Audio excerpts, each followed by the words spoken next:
Alors, qui a assisté hier à l'atelier de Christiane? D'accord, 6 personnes qui ont assisté à l'atelier de Christiane. Bon, c'est pas grave. Et qu'est-ce que vous avez retenu de l'atelier de Christiane?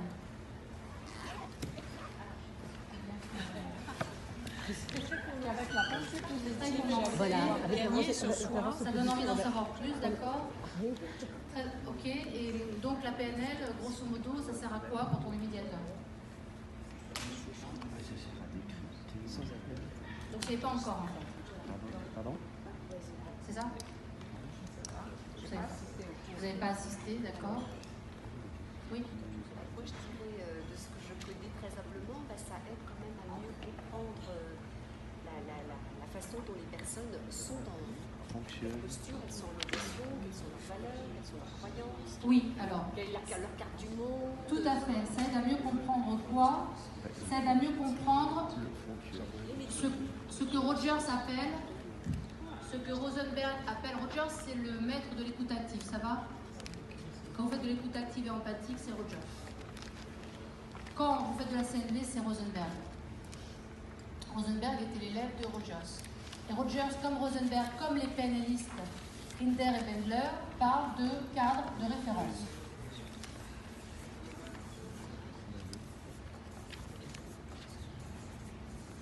Et en médiation, on traite le conflit. Le conflit, c'est quoi?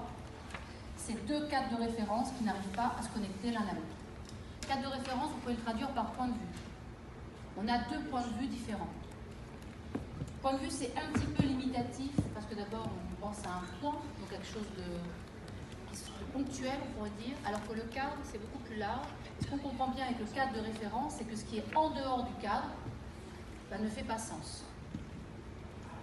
Donc, pour pouvoir comprendre l'autre, pour pouvoir m'accorder avec l'autre, il faut à un moment donné que j'arrive à rentrer dans son cadre de référence et qu'il arrive lui-même à rentrer dans mon cadre de référence, ou le modèle du monde en PNL.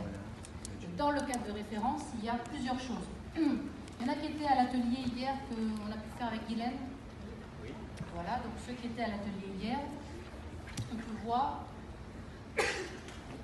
une méthodologie qui a pu être mise en place, qui s'inspire de la communication non violente. Et dans cette méthodologie-là, que j'appelle le scan de la reformulation, on traite quoi? On essaye de bien comprendre le cadre de référence des personnes. Et dans le cadre de référence des personnes, il y a quoi?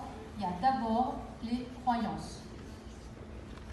On traite quoi? On essaye de bien comprendre le cadre de référence des personnes. Et dans le cadre de référence des personnes, il y a quoi? Il y a d'abord les croyances.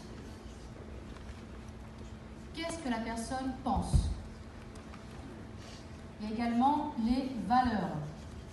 Qu'est-ce qui est important pour elle? Et il y a également les besoins, c'est-à-dire quelles sont les stratégies qu'elle va mettre en place pour pouvoir honorer ses valeurs au regard des croyances qui sont les siennes. Donc le cadre de référence, c'est ce qui va déterminer ma façon de voir le monde et également ma façon d'être au monde. Donc quand on a à peu près le même cadre de référence, on pense à peu près à la même chose, on a les mêmes croyances, on pense qu'on a à peu près les mêmes valeurs et on a à peu près les mêmes stratégies pour honorer ces valeurs, et bien tout va bien. Le conflit vient de quoi? Il vient du fait que, à un moment donné, je crois que l'autre ne partage pas les mêmes valeurs que moi. Et il s'avère, qu'est-ce qui fait que je le crois, ça? On n'a pas les mêmes valeurs, c'est qu'on n'a pas les mêmes stratégies. Les besoins, c'est en fait les stratégies qu'on va mettre en place. Par exemple, j'ai la valeur efficacité, et ma stratégie, ça va être un management coercitif. Parce que je vais considérer que pour être efficace, il faut qu'à un moment donné, je puisse dire à mes équipes ce qu'elles doivent faire. Alors que je peux avoir la même valeur efficacité et être dans un management coopératif. Et me dire, voilà, je vais être d'autant plus efficace que je vais faire participer mes équipes et qu'on va ensemble construire un cadre de référence commun. Et le gros malentendu que je vois, moi, depuis que je suis médiatrice, donc depuis 15 ans à peu près, dans tous les domaines, ce que je vois, c'est qu'à chaque fois, les personnes s'imaginent, croient qu'elles n'ont pas les mêmes valeurs. Or, si vous n'avez pas les mêmes valeurs, eh bien nécessairement, qu'est-ce qui se passe? Le conflit, il est nécessaire et il est indépassable. Parce qu'une valeur, c'est non négociable. On est d'accord jusque-là? Ce qui veut dire que la médiation, on peut le lire comme un processus qui permet de passer de la croyance limitante qui est « nous n'avons pas les mêmes valeurs » à la croyance facilitante qui est « en fait, on a les mêmes valeurs » et c'est ce qui va nous permettre de construire un pont d'altérité entre nous, mais nous n'avons pas les mêmes stratégies ou les mêmes besoins pour honorer nous n'avons pas les mêmes stratégies ou les mêmes besoins pour honorer nos valeurs. Et en fait, qu'est-ce qu'on va faire en médiation? On va discuter dans la phase du SI, dans la phase des options, on va discuter des différentes stratégies. C'est ça qu'on fait quand on décide des différentes options. Mais ça n'est possible qu'à partir du moment où il y a eu le point de bascule. Le point de bascule, c'est la catharsis des émotions. La catharsis des émotions, elle vient après quoi? Elle vient après le pourquoi. Et le pourquoi, c'est quoi? C'est précisément la clarification du cadre de référence. Et pourquoi tu as fait ça? Eh bien, parce que j'ai cru que, et ce qui était important pour moi, c'était, et au regard de mes valeurs, voilà comment je me comporte. Et moi aussi, je voulais être efficace, sauf qu'on n'a pas les mêmes croyances sur la manière de faire. En fait, les croyances sont en lien direct avec les stratégies. Si je pense que l'homme est un loup pour l'homme, bah, qu'est-ce que je vais faire? Je vais être dans un management de type plutôt coercitif, parce que je ne vais pas avoir confiance. Si je pense que j'ai l'humus et je crois qu'on a un naturel plutôt empathique et que l'être humain a besoin de s'inscrire dans un don contre don, eh bien j'aurai un management plutôt de type coopératif. Donc les stratégies que je vais mettre en place sont en lien direct avec mes croyances. Et la PNL m'a été extrêmement utile précisément pour faire tout le travail sur les croyances. Et aider les personnes à passer de croyances limitantes qui sont « je ne peux pas m'entendre avec l'autre », ça ne sert à rien. Il est ce que j'appelle les 3 M, méchant, de mauvaise foi, de mauvaise volonté, voire c'est un pervers narcissique. Nous n'avons pas les mêmes valeurs. Il ne m'écoutera jamais. Ou la médiation, ça ne sert à rien. Toutes ces croyances qui font que ça va être extrêmement compliqué d'aider les personnes à résoudre des choses à l'amiable. Et donc, ce dont je me suis aperçue, c'est que le processus de médiation, c'est le passage de croyances limitantes, de manière simplifiée, l'autre est un ennemi, à des croyances facilitantes, l'autre est un ennemi à abattre, à des croyances faciles, je ne peux pas être entendu par l'autre, je ne peux pas l'entendre, je ne peux pas dialoguer avec l'autre, ça ne sert à rien de rentrer en contact avec l'autre, à des croyances facilitantes qui sont, j'ai quand même besoin de l'autre. J'ai besoin de coopérer avec l'autre, il y a peut-être une façon de s'entendre, il y a peut-être une façon de se comprendre, il y a peut-être une façon de coopérer, et si j'arrive à coopérer avec l'autre, je vais gagner davantage. Ce qui veut dire que si le processus de médiation, c'est le passage de croyances limitantes à des croyances facilitantes, le médiateur, ça va être un opérateur pour faire ce travail-là. Il va aider les personnes par le travail de clarification, on verra comment, à travers la clarification des malentendus. Il va faciliter la clarification des malentendus et donc opérer le basculement des croyances limitantes à des croyances facilitantes. D'ailleurs, ce qui marque le processus de médiation, c'est que, ce qui va le distinguer d'une négociation simple ou d'une conciliation, c'est que lorsqu'on arrive au bout du processus de médiation, on ne pense plus pareil. Et pour reprendre ce que disait Christiane hier, on se déprogramme. Si je suis convaincue que l'autre est un ennemi, cette croyance-là, elle va piloter mon comportement. Et donc, je vais avoir une attitude qui va renforcer ma croyance. Et je vais percevoir chez l'autre tout ce qui va venir renforcer ma croyance. Donc, pour amener les personnes à avoir un changement dans leur comportement, ce que propose la PNL, c'est de les amener à avoir un changement dans leur croyance, dans leur manière de voir. Et on verra comment précisément. Et si le processus de médiation, c'est ce passage de croyances limitantes à des croyances facilitantes, c'est que, à mon sens, on peut considérer que la médiation, c'est quoi d'abord? Et on va le voir. Mais pas tout de suite, on ne va pas tout de suite tourner la page. C'est un travail sur les représentations. Donc on verra de quel type de travail. Si vous voulez bien, dès qu'il y a un sion, je mets un θ, ça va plus vite. Ça permet toujours de se rapprocher au grec. Donc on verra concrètement là je vous donne le plan un petit peu de l'intervention. On verra concrètement comment la médiation est un travail sur les représentations. Les représentations, c'est les croyances. Pour ceux qui n'étaient pas à la conférence d'hier de Christian, je prendrai très brièvement la PNL. Mais le but, c'est pas que vous soyez sachant en PNL. Mon objectif ici, c'est que vous puissiez utiliser la PNL en médiation. Voilà. On verra aussi comment la PNL peut vous aider à faire concrètement ce travail sur les croyances, ce travail notamment de clarification, et clarifier, une fois que je les ai clarifiées, comment je vais recadrer les croyances limitantes pour permettre le passage à des croyances facilitantes. Alors une petite précision d'ordre pratico-pratique. Là, est-ce que Gabriel est encore là? Non. C'est l'ange qui passe. Donc, le film, a priori, va être reporté de Gabriel, qui était prévu dans 1h30. Puisqu'au départ, je devais avoir 2 heures, et finalement on a découpé, bref. Donc si Béatrice, tu ne vois pas d'inconvénient, comme on a la salle pendant 2 heures, 2h30, ben, si tout le monde en est OK, on va profiter de ce temps-là. C'est OK? Pour tout le monde, c'est OK? Voilà. Je vais faire en plus court, mais j'aimerais bien vous faire des exercices. Voilà. Donc tout le monde peut rester jusqu'à 20h, 20h30, ça va? OK. Si vous avez besoin qu'on fasse une petite pause pour aller prendre un verre, n'hésitez pas. Alors, j'aimerais commencer par... Non, juste avant. Voilà. La citation, il n'y a pas de fait, il n'y a que des interprétations. Ça, c'est une clé pour pouvoir rentrer dans la lecture pénaliste de la médiation. Pourquoi est-ce qu'il y a un travail sur les représentations? Pourquoi est-ce qu'il y a ce travail sur les croyances? Parce que précisément, tout est affaire d'interprétation, tout est affaire de modèle du monde, tout est affaire de vision du monde, tout est affaire de regard. Et donc la PNL va amener le médiateur à permettre aux personnes de modifier leur regard. Donc travailler le regard qu'elles ont sur l'autre, sur la situation, sur elles-mêmes. Il n'y a pas nécessairement des révolutions, parce qu'on ne peut pas aller à l'encontre de ce qui est en profondeur chez les personnes, sinon ce serait de la manipulation. D'ailleurs, c'est une des grandes critiques qui a pu être faite à la PNL, parce que c'est très puissant. Donc évidemment, cet usage-là, on va le faire dans un cadre éthique.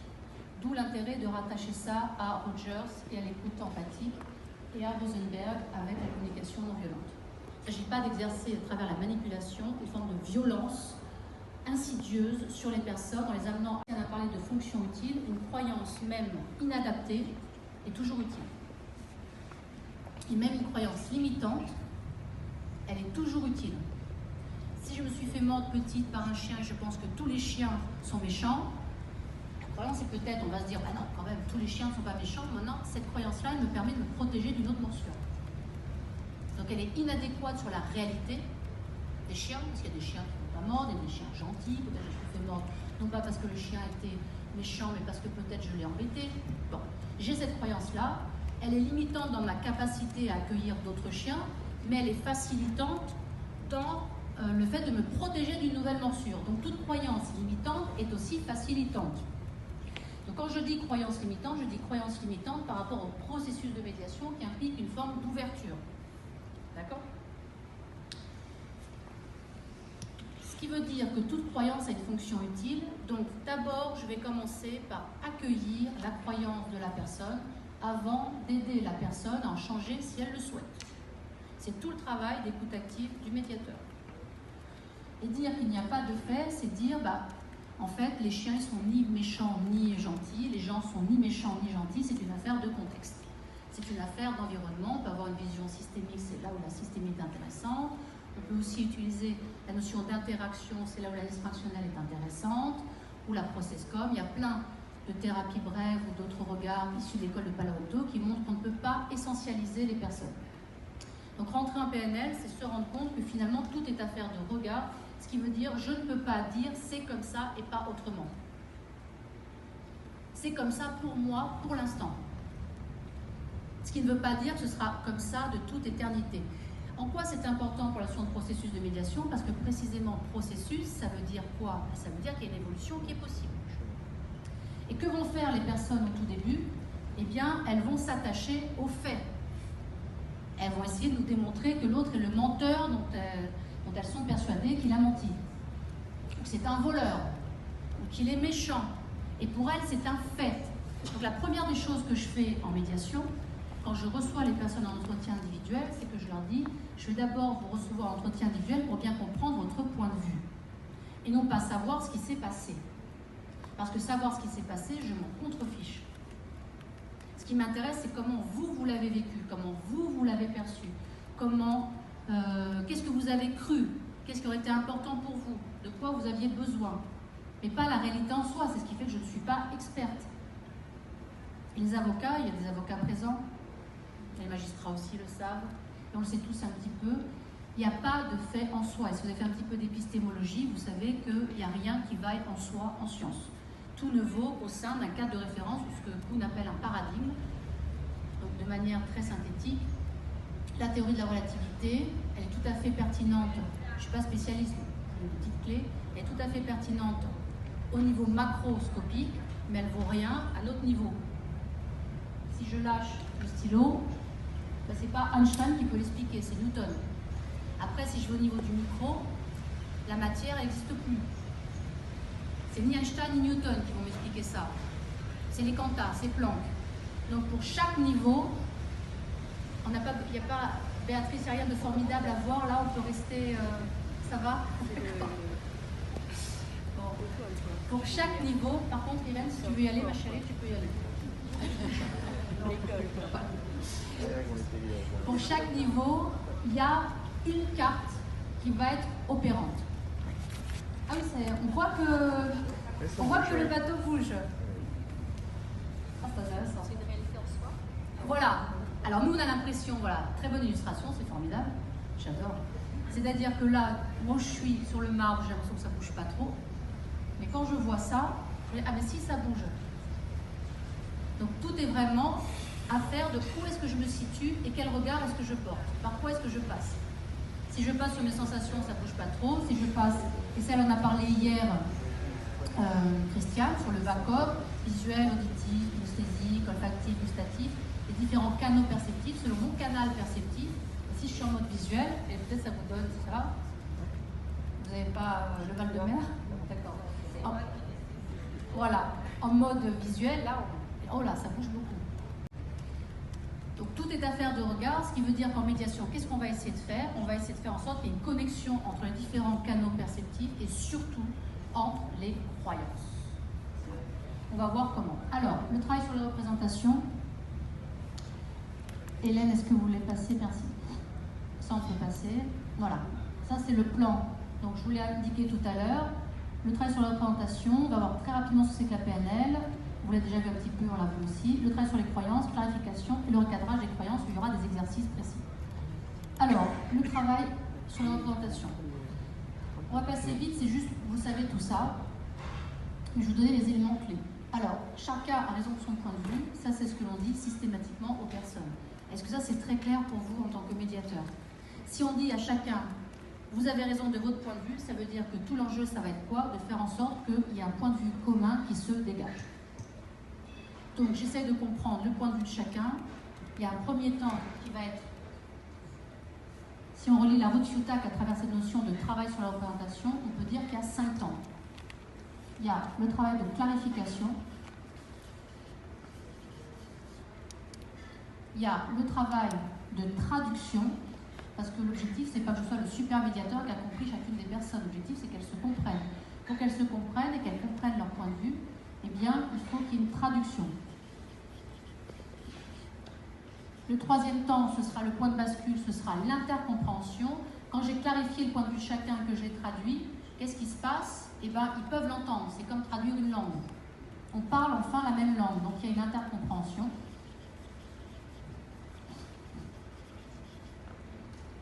Là, on arrive au point de bascule pour ceux qui sont adeptes de la route Hutak. Clarification, c'est le quoi et le pourquoi. On clarifie les faits, on clarifie les cadres de référence, on va les traduire. Ben, l'autre, il a vu ça, il a entendu ça, voilà ce qu'il en a dit, voilà ce qui était important pour lui, voilà comment ça a résonné dans son cadre de référence. Donc, ça permet de lever des malentendus et on verra comment, en PNL, on va faire ce travail de clarification de manière précise. Parce que le langage amène des malentendus. Donc, il y a tout un travail sur le langage qui va être précieux pour permettre d'être sûr de ce qu'on est en train de traduire de l'un à l'autre. Ça permet une intercompréhension, parce qu'enfin, j'entends l'autre puisqu'on parle la même langue, grâce au médiateur. Ça fait sens.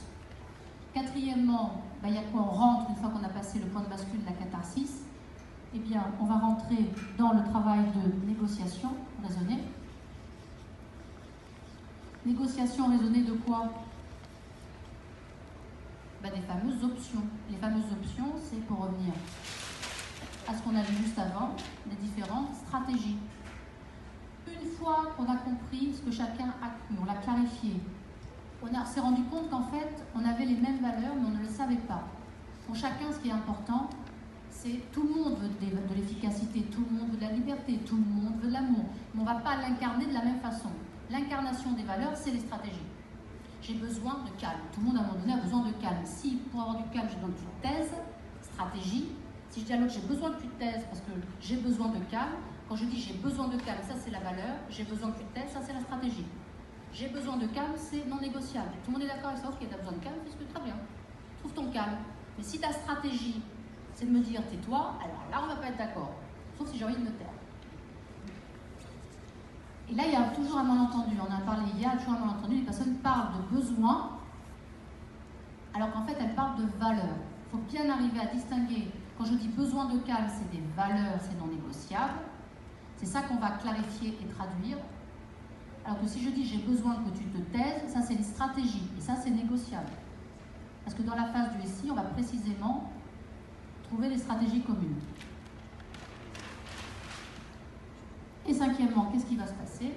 Quand on a fait la phase du SI, on arrive à la phase du comment. Et c'est quoi? Eh bien, c'est la co-construction d'un cadre de référence commun. D'un cadre de référence commun. C'est-à-dire qu'il y a deux cadres de référence qui s'ignorent au départ, avec des malentendus comme quoi nous n'aurions pas les mêmes valeurs. Ça, c'est une grosse croyance limitante. Parce que si on n'a pas les mêmes valeurs, que c'est non négociable, on n'a rien à faire ensemble. De quoi est-ce que vous voulez qu'on parle si on n'a pas les mêmes valeurs? Il n'y a pas de pont d'altérité possible. Il n'y a aucun rapprochement possible. Et quand on arrive au terme de ce travail de clarification, de traduction des cadres de référence, qu'à ce point de bascule, je comprends enfin les bonnes raisons de l'autre, je comprends son point de vue, on peut négocier les meilleures stratégies. Comment on va faire concrètement? On veut tous les deux de l'efficacité. Toi, tu crois qu'il faut être dans un management coercitif. Moi, je crois qu'il faut être dans un management coopératif. On fait quoi? Est-ce qu'on veut la même chose? On a le même objectif? Il y a de négociations que si on a un objectif commun. Donc, l'objectif commun, c'est de l'efficacité. Bon, alors, quelle stratégie on va mettre en place si on est au clair sur le fait qu'on est interdépendant? Et on va trouver un cadre de référence commun. Ce qui veut dire que la solution en médiation, c'est un cadre de référence commun. C'est le marqueur d'un cadre de référence commun. C'est ce qui fait qu'elle est co-construite par les personnes, alors qu'en conciliation ou en négociation, ça peut être le négociateur qui va la proposer ou le conciliateur. En médiation, ce travail sur les représentations, ce travail sur les croyances, son marqueur, c'est qu'à un moment donné, la solution, elle émerge des personnes, ça veut dire qu'elles ont un cadre de référence commun. Elles ont une même façon de voir les choses sur un point donné. D'où l'importance de ce travail sur les croyances. Et quand elles en arrivent là, la croyance limitante majeure qui était on n'a rien à faire ensemble, elle s'est évanouie. Et si on arrive à cet espace-là où il n'y a pas de cadre de référence commun, parce qu'il y a des médiations qui finissent en conciliation ou en négociation, c'est qu'on n'a pas réussi, par manque de temps le plus souvent, à modifier la croyance limitante qui était de toute façon, j'ai rien à faire avec l'autre. Donc ça tombe en négociation ou conciliation. Parce qu'il n'y aura pas cette véritable capacité de s'inscrire, pour reprendre la conférence de vendredi, de s'inscrire dans un don contre don, tout simplement. Alors, donc vous avez bien compris maintenant que chacun perçoit la réalité en fonction de son cadre de référence, c'est ce que disait Christiane hier, c'est-à-dire que mes croyances me programment. Ma façon de voir les choses, c'est la manière dont je vais guider ma vie. C'est mes croyances qui déterminent la manière dont je vais me comporter. La carte n'est pas le territoire, elle en a parlé, on va revenir dessus. Ça veut dire, ça rejoint, il n'y a pas de fait, il n'y a que des interprétations. Je me fais une carte de l'autre, je me fais une représentation de l'autre. Cette représentation-là, je crois que c'est la réalité. Ah, moi, je vais vous expliquer, madame la médiatrice, c'est vraiment quelqu'un qui est malhonnête. Je vais vous le démontrer. Ça, c'est sa carte. Et la personne est persuadée que c'est le territoire. Elle est persuadée que sa carte, sa représentation, c'est la réalité. Et donc, je vais passer mon temps en reformulation à dire, donc ça, c'est votre façon de voir les choses. Donc ça, c'est votre point de vue. Au début, les gens vont résister parce que je heurte leur croyance qui est non, non, non, non. C'est pas une carte, c'est la réalité. Et donc, il y a tout un temps où les personnes vont dire, non, non, non, non, non, c'est pas juste ma perception.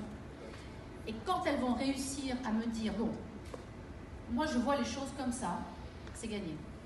Ça, c'est le marqueur qu'à un moment donné, la croyance limitante, la carte n'est pas le territoire, elle est levée. Ou plutôt que la carte est le territoire, ça c'est la croyance limitante, que cette croyance-là est levée et qu'elles ont enfin compris que la carte n'est pas le territoire. Quand elles arrivent à dire, avec Daniel, on l'a beaucoup expérimenté parce qu'on a fait des comédiations, et avec Dominique aussi, eh bien quand la personne arrive à dire, bon, je vais juste dire ce que je pense et je sais que l'autre n'est pas forcément d'accord. Alors qu'avant, c'était, je vais dire ce qui est. Ça s'est passé comme ça, donc c'est intolérable que l'autre dise autre chose. Et ce temps-là, pour que la personne arrive à accepter que c'est sa vision, et que sa vision est juste au regard de son cadre de référence, mais que l'autre ayant un autre cadre de référence, forcément sa vision est différente, pour moi, ça c'est le cœur du travail de médiation. Parce qu'une fois que j'ai compris que c'est une affaire de point de vue, bon, ben, on va prendre un temps pour s'accorder. Et ça n'est plus violent que l'autre soit en désaccord. C'est violent quand je pense que ce que je pense, c'est la réalité. Donc c'est insupportable. On verra tout à l'heure avec la dissonance cognitive. Donc, co-construction, bah, si la réalité c'est une co-construction, et ça rejoint Aristote, hein, il le disait déjà, la PNL n'a rien inventé. Hein. Ça a repris un petit peu, si vous voulez, c'est une sorte de sténographie du bon sens. Ça a repris un petit peu tout ce qui existait déjà avant. Donc c'est une co-construction, la réalité, ça veut dire que pour être vraiment dans ce qui est, eh bien, il faut que je tienne compte de l'autre, de sa façon de voir les choses, tout simplement. Je ne peux pas, moi seule, seulement avec mon point de vue, dire ce qui est. Et écoutez, l'écoute active, on peut la relire comme précisément le passage de croyances limitantes à des croyances facilitantes. C'est-à-dire, je vais écouter activement quoi? Tout ce qui empêche la personne d'aller en médiation.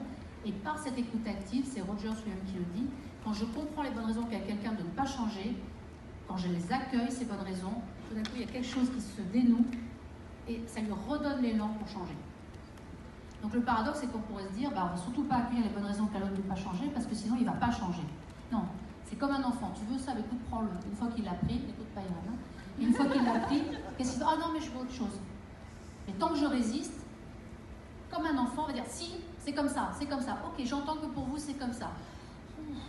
Ça dénoue. Je suis enfin accueillie, je suis enfin entendue. Or, quand je veux, quand j'exige, tout ce que je veux, c'est quoi? C'est être entendu. Quand je dis non pour obtenir quoi? Ben, juste être accueilli. C'est une stratégie pour être accueilli. C'est tout. Je pourrais dire oui. Ça veut dire que là, je dis non. Parce que j'imagine que c'est la seule façon pour être correctement accueilli. Et ça ne marche pas souvent d'ailleurs. Alors, on va reprendre PNL rapidement. Donc, petite illustration, mais je ne m'attarde pas là-dessus parce que je ne tiens pas à ce que vous soyez sachant, à moins que vous ayez envie d'être sachant en PNL. Ce qui m'intéresse vraiment, le temps qu'on a, c'est que vous puissiez utiliser la PNL en médiation. Donc, P comme programmation. On est mu par des croyances. Neuro, il y a un support de cette programmation. Le neuro, c'est quoi? C'est tout l'aspect physiologique. Christiane en a parlé hier, il y a des canaux perceptifs, sensoriels qui vont faire que la réalité va m'apparaître en fonction de certains filtres. Donc il y a des filtres. Tout le neuro, ça va être les filtres. La programmation, ça va être toutes mes habitudes, toutes mes manières de faire, toutes mes manières de voir qui vont déterminer, qui me programment à faire telle ou telle chose. Ce qui veut dire qu'on est prédictible. Quand vous avez les croyances d'une personne, les croyances clés, vous avez son comportement. Vous pouvez prédire ce qu'elle va faire. Donc le neuro, ça va être toute la partie des filtres, et le linguistique, ça va être toute l'expression. Donc vous avez la programmation, le support de la programmation, il y a quand même un corps dans lequel va s'incarner cette programmation, avec différents filtres physiologiques, perceptifs, même neurologiques. Si j'ai une maladie d'Alzheimer, forcément, je ne programme pas de la même façon que si j'en ai pas. Et le linguistique, ça va être l'expression de la programmation. Donc à travers les mots, on va pouvoir repérer, et on va travailler ça ensemble, on va pouvoir repérer la manière dont chacune des personnes voit le monde. on ne va pas faire une lobotomie chez les personnes, on ne va pas opérer le cerveau pour rentrer dans leur tête. On va écouter leurs mots.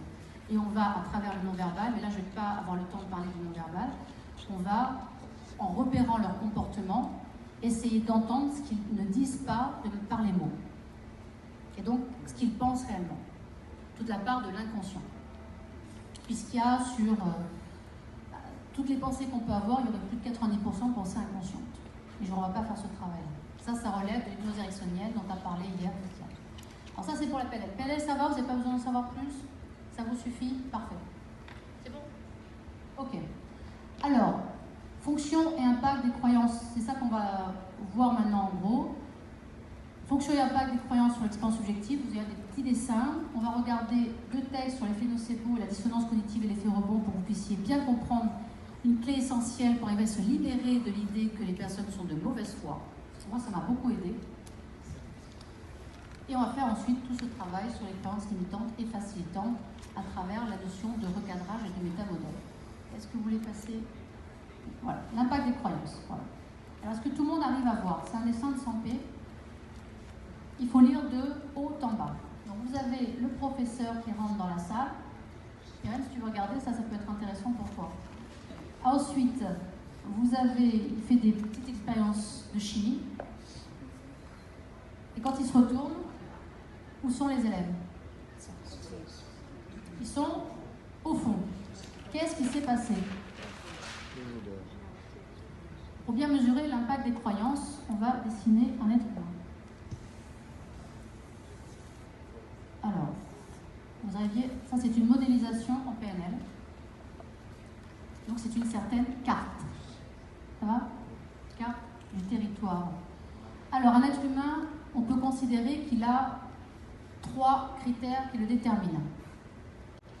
Il a ce qu'on appelle des processus internes ou les croyances. Précisément, les pensées, processus internes. Donc c'est tout ce qui se passe dans la tête. Il a également des EI, états internes. Donc on va appeler ça, pour simplifier, les émotions. Et il a enfin des comportements externes. Comportement externe, ça veut dire qu'il fait des choses et on le voit, on le perçoit, on l'entend. Comportement externe. Je reprends. Processus interne, état interne, comportement externe. On peut dire qu'un être humain, ce qui le caractérise, c'est ces 3 choses. Il fait des choses, il pense des choses et il ressent des choses. Ça va? La question maintenant, c'est le médiateur, il s'occupe de quoi? Oui? Voilà, il va d'abord s'occuper des croyances. Le thérapeute, il va plutôt aller du côté des émotions. Le coach, il ira plutôt du côté des comportements. Maintenant, c'est ce qu'illustre ce dessin, chaque chose joue sur l'autre.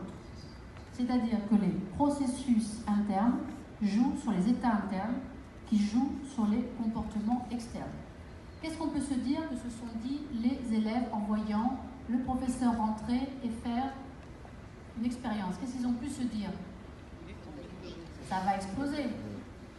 Voilà, ça va mal se passer. Donc, qu'est-ce qu'ils ont comme ressenti? Peur et comportement fuyant. Donc, les processus induisent des états internes, des émotions qui induisent des comportements. Maintenant, est-ce que les comportements peuvent induire des processus internes? On dit souvent, c'est en forgeant qu'on devient forgeron. Est-ce que les comportements peuvent également induire des émotions? Je passe mon temps à courir, je ne me repose pas, je ne mange pas, j'aurais plutôt quoi comme état interne? De la joie ou plutôt le reste? Je reprends vice versa, colère, dégoût, tristesse, peur. Voilà, ça va induire certains états internes. Est-ce que mes émotions peuvent induire certaines pensées? Je suis extrêmement déprimée. Et je reçois une lettre d'un avocat. Qu'est-ce que je me dis? C'est une mauvaise nouvelle. Avant même d'ouvrir. Ça va induire. Et dernière chose. Est-ce que les pensées induisent les comportements? Ben, j'ai pas le temps. Qu'est-ce que je vais faire? Si je me dis j'ai pas le temps, a priori, je vais certainement me dépêcher. Sauf si je me dis, oh ben non, tant pis. Et là, je lâche. Ce qui veut dire que quand vous allez travailler sur les croyances, vous allez avoir des modifications des états internes et des comportements. C'est pour ça que ce travail de clarification dont je vous parlais là, clarification des croyances, ça va amener la phase de catharsis des émotions qui est celle de l'intercompréhension. J'ai une catharsis d'émotions parce que je comprends enfin les bonnes raisons de l'autre. Donc ça me libère de la haine que j'avais pour l'autre. Quand je comprends les bonnes raisons de l'autre, je ne peux plus le haïr. Je peux être en désaccord avec ses stratégies, mais quand je comprends que l'autre, en fait, avait les mêmes valeurs, sauf qu'il a d'autres stratégies que moi, parce qu'il a d'autres croyances sur la manière de faire, je ne peux plus le haïr, parce qu'à sa place, j'aurais fait pareil. Si j'avais cru ce qu'il croit, j'aurais fait ce qu'il a fait. Eh oui. Donc, en travaillant sur les croyances, c'est une façon aussi d'expliquer ce qui fait qu'à un moment donné, quand on fait de la reformulation, ça modifie le comportement des personnes, parce qu'elles conscientisent les malentendus. Ce qui veut dire que pour qu'il y ait un conflit qui soit gérable par un médiateur, il faut nécessairement que le conflit soit lié à des malentendus. Ce qui veut dire que j'exclus évidemment les conflits qui sont d'ordre pathologique et qui sont liés à des pervers. On est d'accord, là il n'y a pas de malentendu. Bon. Conflit lié à malentendu, ça veut dire que je crois que l'autre est naturellement méchant et de mauvaise volonté, de mauvaise foi, alors qu'en fait il a fait ce qu'il a pu à son niveau. On va continuer dans les illustrations sur l'impact des croyances. Voilà, avec l'effet nocebo. Est-ce que vous voulez ouvrir le texte? Si ça marche. Et si ça ne marche pas, tant pis. Bon, alors si ça ne marche pas, ça va me faire gagner du temps, c'est très bien. L'effet nocebo, c'est quoi? L'effet nocebo, c'est l'inverse de l'effet placebo. L'effet placebo, c'est quoi? L'effet placebo, c'est quoi? Je crois que ce que je fais va me faire du bien. Voilà, je crois qu'un truc va me faire du bien et il s'avère que ça me fait du bien. Et on oublie qu'il peut y avoir aussi un effet nocebo. C'est-à-dire que si je pense que quelqu'un est mal intentionné à mon égard, qu'est-ce qui va se passer? Ben, je vais lire tout ce qu'il va faire à travers ce prisme déformant et donc ça va avoir un impact négatif.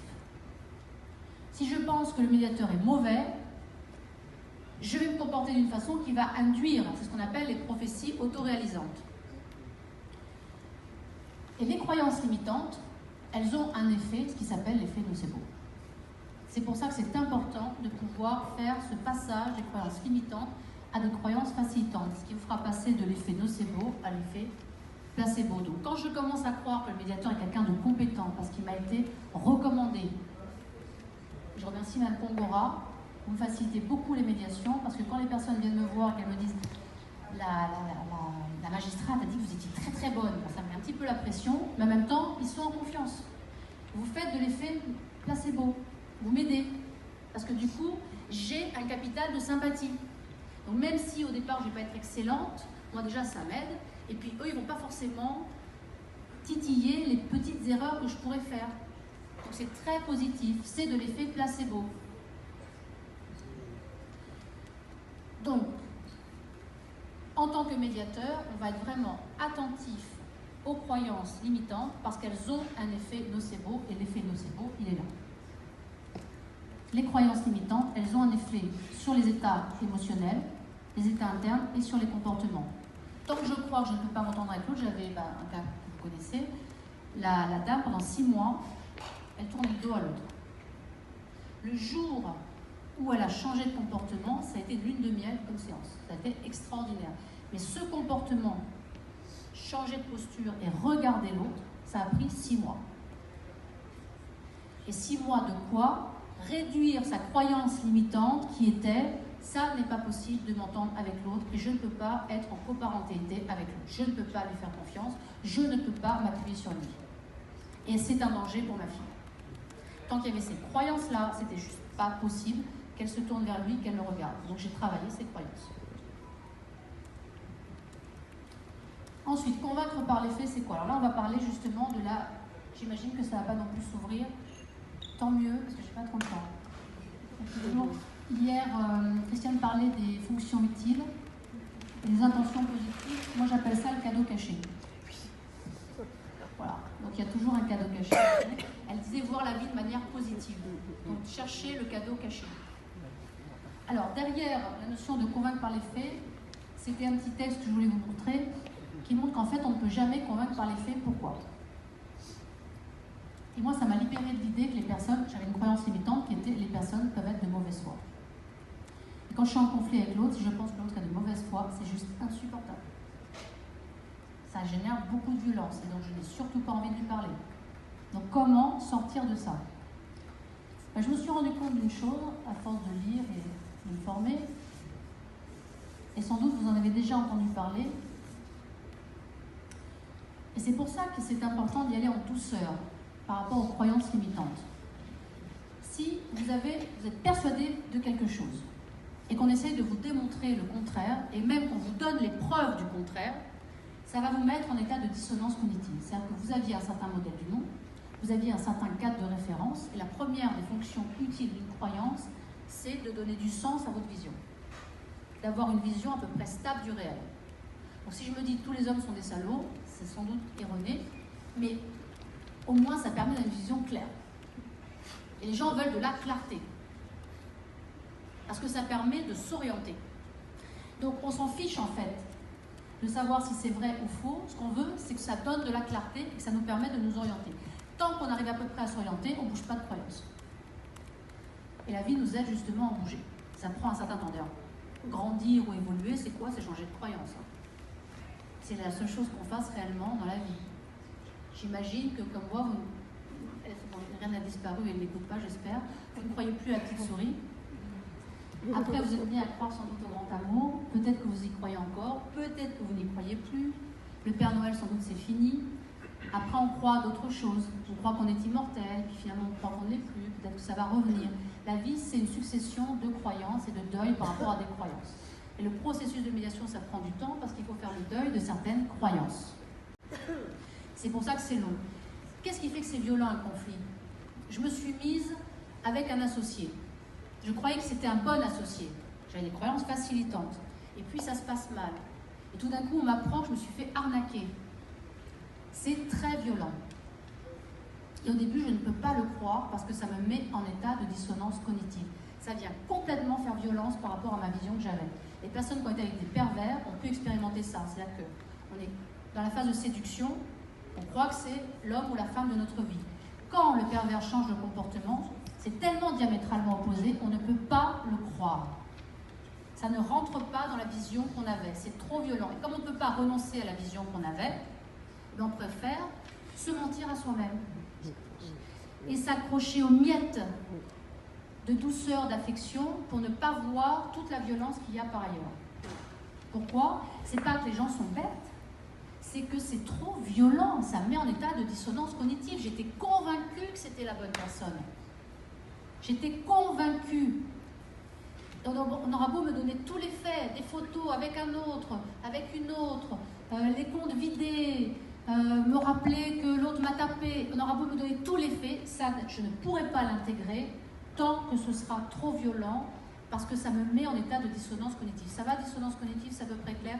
Et ça, pour moi, c'est comme ça que je l'ai compris d'ailleurs, ce qui fait que c'est tellement violent un conflit, c'est qu'à la base, dans un conflit, il y a un conflit avec quelqu'un avec qui je m'étais associée d'une manière ou d'une autre. Et si ce n'était pas de manière ouverte, quand j'ai acheté cette maison, j'espérais bien que ça se passe correctement avec les voisins. J'ai jamais pensé acheter une maison avec des gens autour de moi qui seraient des malfrats, d'être entouré de personnes qui me feraient des procès. Sinon, j'aurais jamais acheté là. Et ce qui est très compliqué avec le conflit, c'est qu'il faut que je change de croyance. Donc, quand vous allez commencer dans le travail de traduction, de reformulation, à aider chacune des personnes à bien comprendre le modèle du monde de l'autre et à comprendre que l'autre n'est pas juste un pervers, donc ça veut dire que vous avez pris le temps de vous assurer vous-même à votre façon que ce n'était pas forcément des pervers que vous avez face à vous, c'est juste la carte qu'ils se font de l'autre, c'est un pervers. Mais en réalité, ça n'est pas un pervers. Heureusement, il n'y en a pas tellement. Eh bien, ça va les mettre en état de dissonance cognitive, ce qui veut dire qu'il faut un certain temps pour qu'elles puissent entendre le cadre de référence de l'autre et le fait que l'autre a fait comme il a pu et que peut-être en fait ils avaient les mêmes valeurs. Parce que moi ça fait des années que je suis convaincue qu'on n'a pas les mêmes valeurs, qu'on ne peut pas s'entendre, et là tout d'un coup on aurait soi-disant les mêmes valeurs.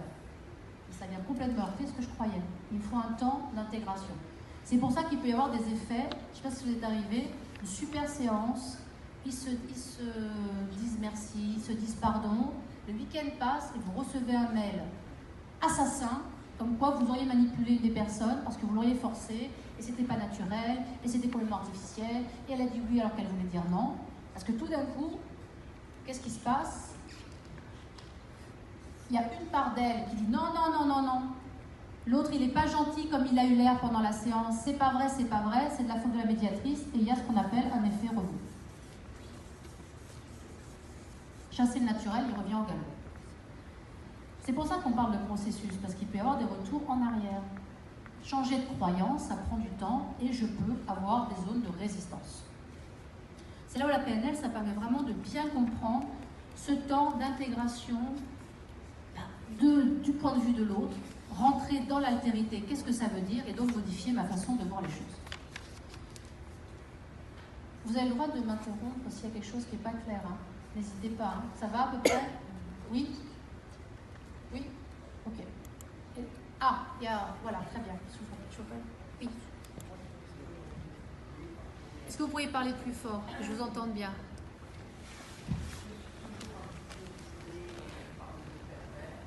Oui.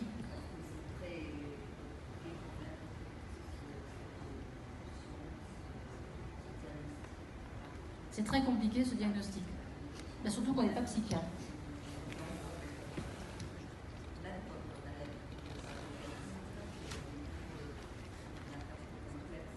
Oui. Parce que ce qu'on sait, c'est que dans la psychose, dans la névrose, bien évidemment, c'est d'avoir des trucs à faire. Et d'ailleurs, on pourrait presque dire si on n'en a pas. Oui, il peut y avoir des comportements de type pervers sans être pervers. C'est pas forcément un pervers dans la vie. Oui, oui. Il faut repérer son propre comportement pervers à ce moment-là, si on le fait remarquer.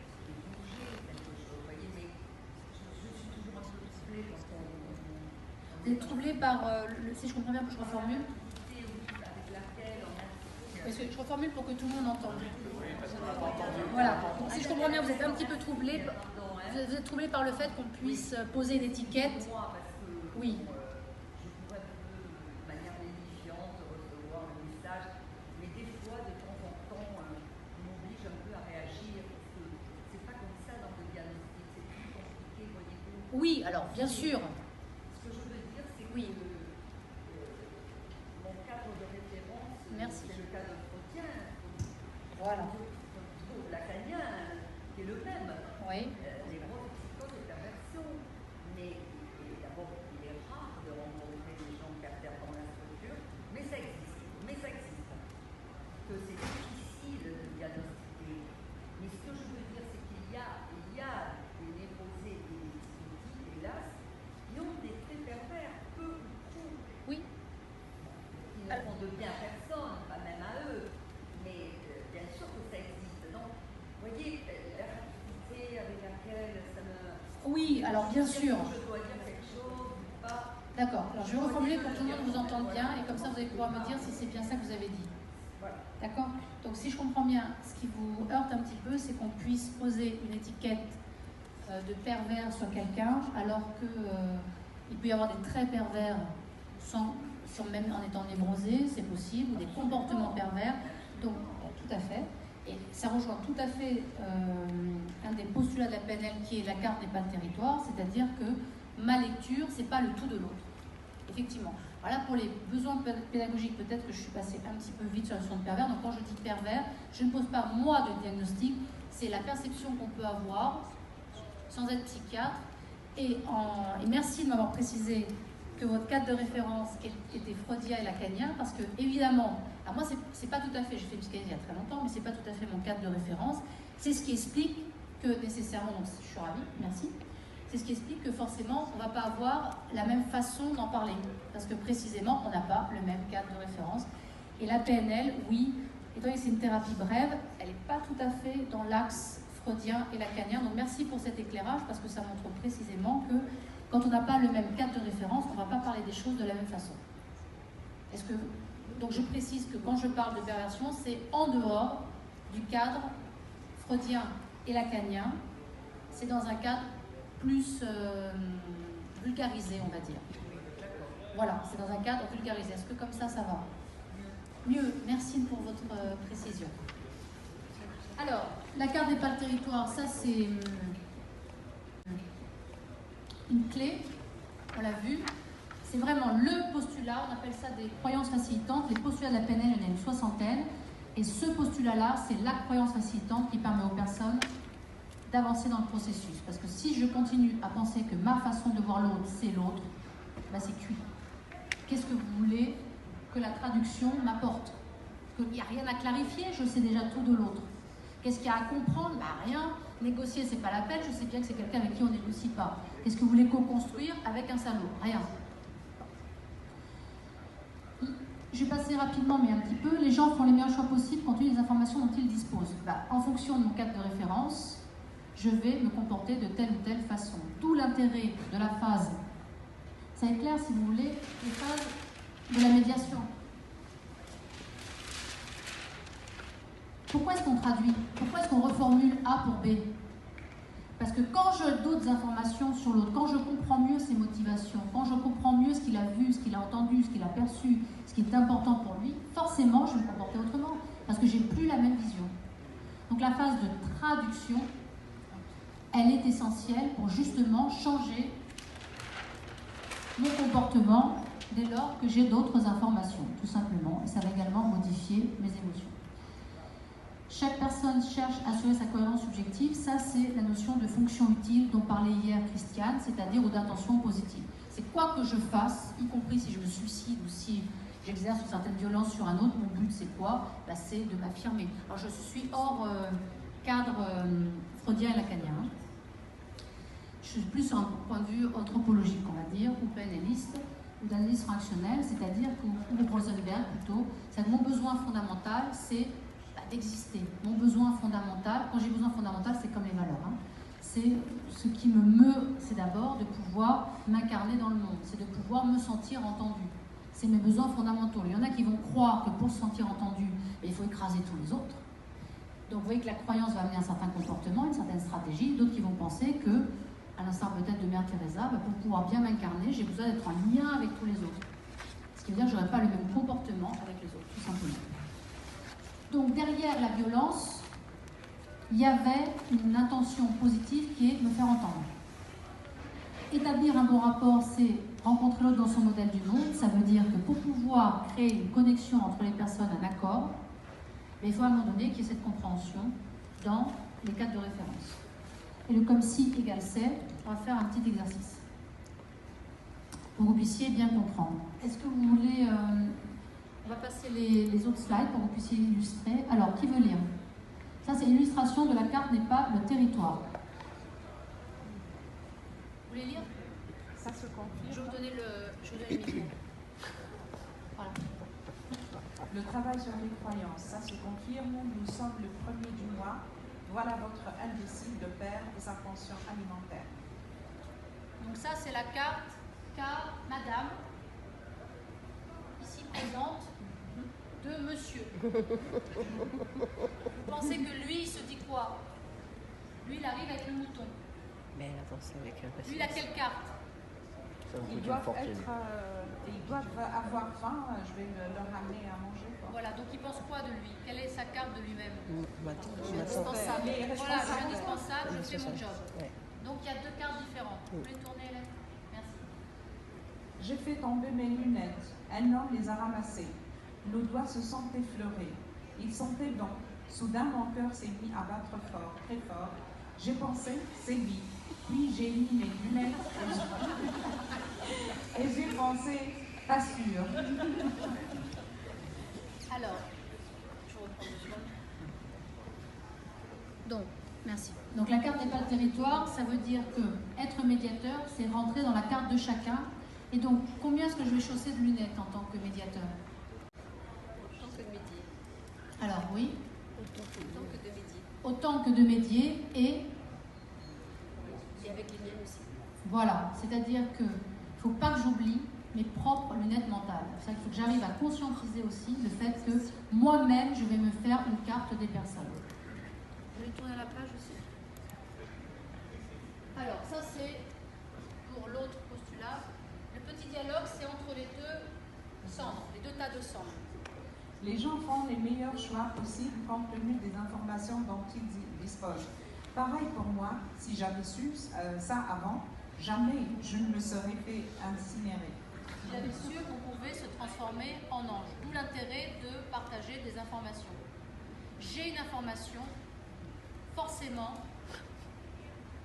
ça va modifier mon comportement. Parce que j'ai plus peur. Je sais que je serai un ange. C'est clair? Tout le monde arrive à peu près à voir. Alors le comme si égale C, on va le faire tout de suite. Vous allez vous lever si vous voulez bien. Tout le monde. Je vais le faire expérimenter. Vous allez vous répartir, si possible, dans toute la salle, en me regardant si possible. Il faut que vous n'ayez personne derrière vous. Vous pouvez faire l'hélicoptère. Donc répartissez-vous. Même là-haut, si vous voulez. Montez là-haut, si vous voulez. Il faut vraiment que vous ayez de la place autour de vous.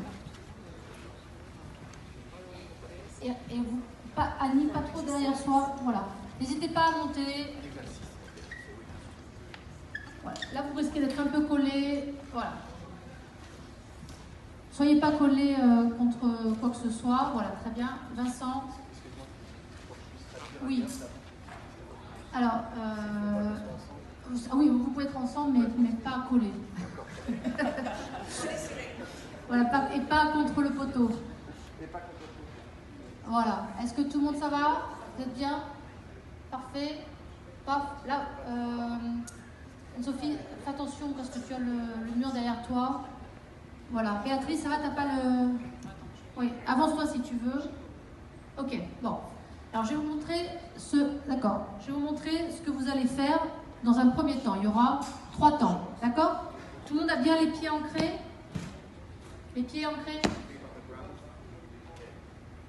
Avance-toi si tu veux. Voilà, là vous êtes trop près. Là. Vous voulez pas monter un peu là? Allez. Vous allez voir encore mieux. Voilà, n'hésitez pas à vous mettre devant, comme ça vous allez être bien. Vous collez pas. Alors vous collez pas, c'est ce qu'a expliqué hier Christiane, hein, ça marche pas. C'est mettez-vous à une distance d'au moins 1 mètre.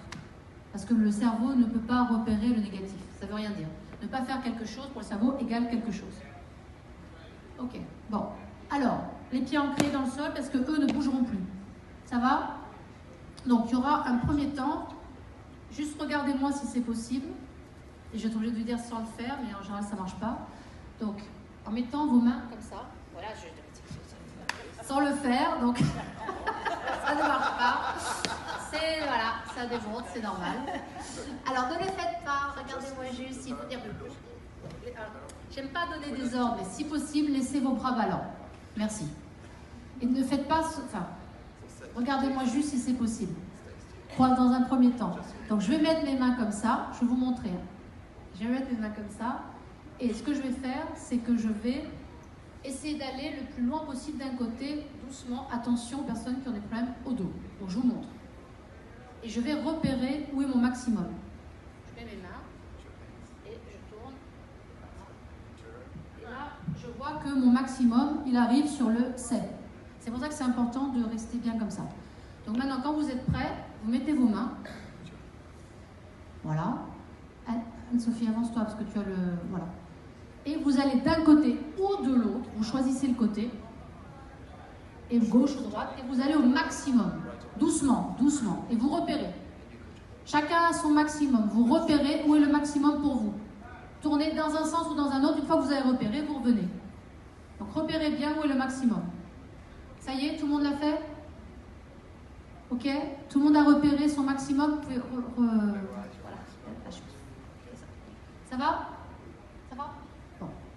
Ça, c'est le premier temps. Donc, tout le monde a bien repéré son maximum. Ok. Deuxième temps. Vous allez prendre un certain temps pour vous visualiser. Dans ces travails de visualisation dont parlait hier Christiane, tous les champions le font. Hein. Et vous allez voir comment ça fonctionne. Vous visualisez en train de faire le même geste, donc c'est juste dans la tête. Vous pouvez fermer les yeux si nécessaire. Donc vous faites le même geste, dans le même sens. Simplement, vous allez prendre un temps pour vous voir en train de dépasser votre maximum. Donc prenez un temps pour vous voir faisant le même geste et vous dépassez le repère. Vous allez au-delà du maximum.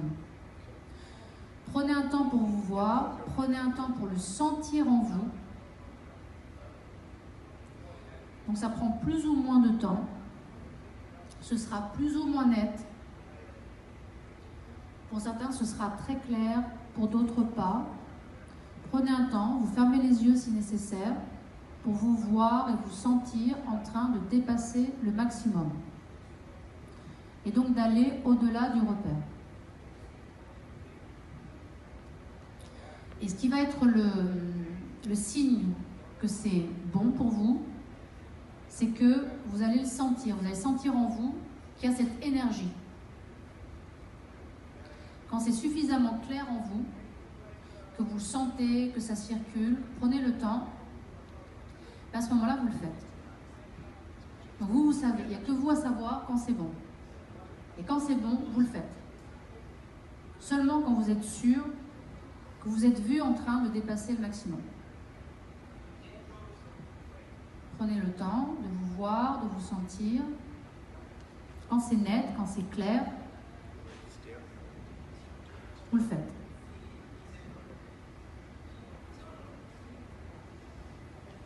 Et vous regardez où vous allez. Ça marche? Ça marche? Ça y est, tout le monde l'a fait? Ça va? Alors? Ben, revenez si vous voulez.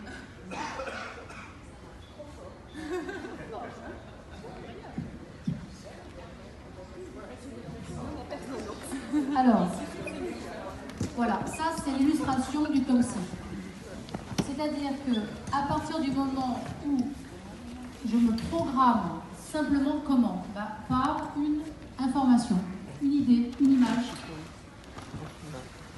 Et que j'imagine que dans l'état émotionnel, ça allait à peu près. Je ne vous ai pas demandé de vous imaginer en train de sauter de la tour Eiffel. Non. Donc il y avait un état interne à peu près neutre. Je n'ai pas travaillé ça par manque de temps, parce qu'en général ça suffit. Eh bien, rien qu'en modifiant mon image, mon idée, et vous avez accepté de croire que c'était possible, il y a eu un effet placebo, vous n'êtes pas dit, ah non, n'importe quoi, c'est possible. Non, ok, bon, peut-être que c'est possible. Eh bien, ça amène le comportement. Et ça, c'est le fameux comme si égale c'est. Donc j'imagine que la deuxième n'a pas fonctionné, tant mieux parce qu'on n'a pas le temps. Donc ça, c'était une illustration. Ou alors ça fonctionne. Alors arrêtez-le. Alors, donc pourquoi le comme si égale c'est important? On va le retravailler après avec le recadrage. On verra comment est-ce que je peux amener quelqu'un qui me dit non à passer à un oui en imaginant ce que pourrait être le oui. Parce que quand je commence à imaginer le oui, vous voyez que ça modifie mon comportement. Donc pour amener les personnes, par exemple, qui refusent la médiation, qui refusent de se rencontrer, à l'accepter, il faut déjà juste leur demander ce serait comment si vous rencontriez l'autre et que ça se passait bien. On fera un exercice précisément là-dessus. Alors là, c'est une autre illustration du pouvoir de la pensée. Alors vous allez regarder le train et vous allez chacun, dans votre tête, vous dire dans quel sens il va. Alors est-ce que ça marche? Ça marchait tout de suite. Ah ben ça... Stop. Alors, il y en a qui pensent qu'il va dans ce sens-là. Il y en a qui pensent qu'il va dans l'autre sens. Il y en a peut-être qui pensent qu'il va dans les deux sens. Ok. Alors maintenant, ceux qui pensent que ça allait dans ce sens-là, on va remettre l'image et vous demander de vous concentrer et de considérer qu'il va dans l'autre sens. Juste dans votre tête, vous dites qu'il va dans l'autre sens. Vous allez voir ce qui va se passer. Ceux qui pensaient qu'il est dans ce sens-là, vous allez vous concentrer, juste vous dire, ok, il va à gauche. Et ceux qui pensaient qu'il va dans les deux sens, vous allez vous dire, ok, en fait, vous allez choisir. Il va à gauche ou à droite. Vous allez choisir. Okay, dans votre tête. Et vous allez voir ce qui va se passer.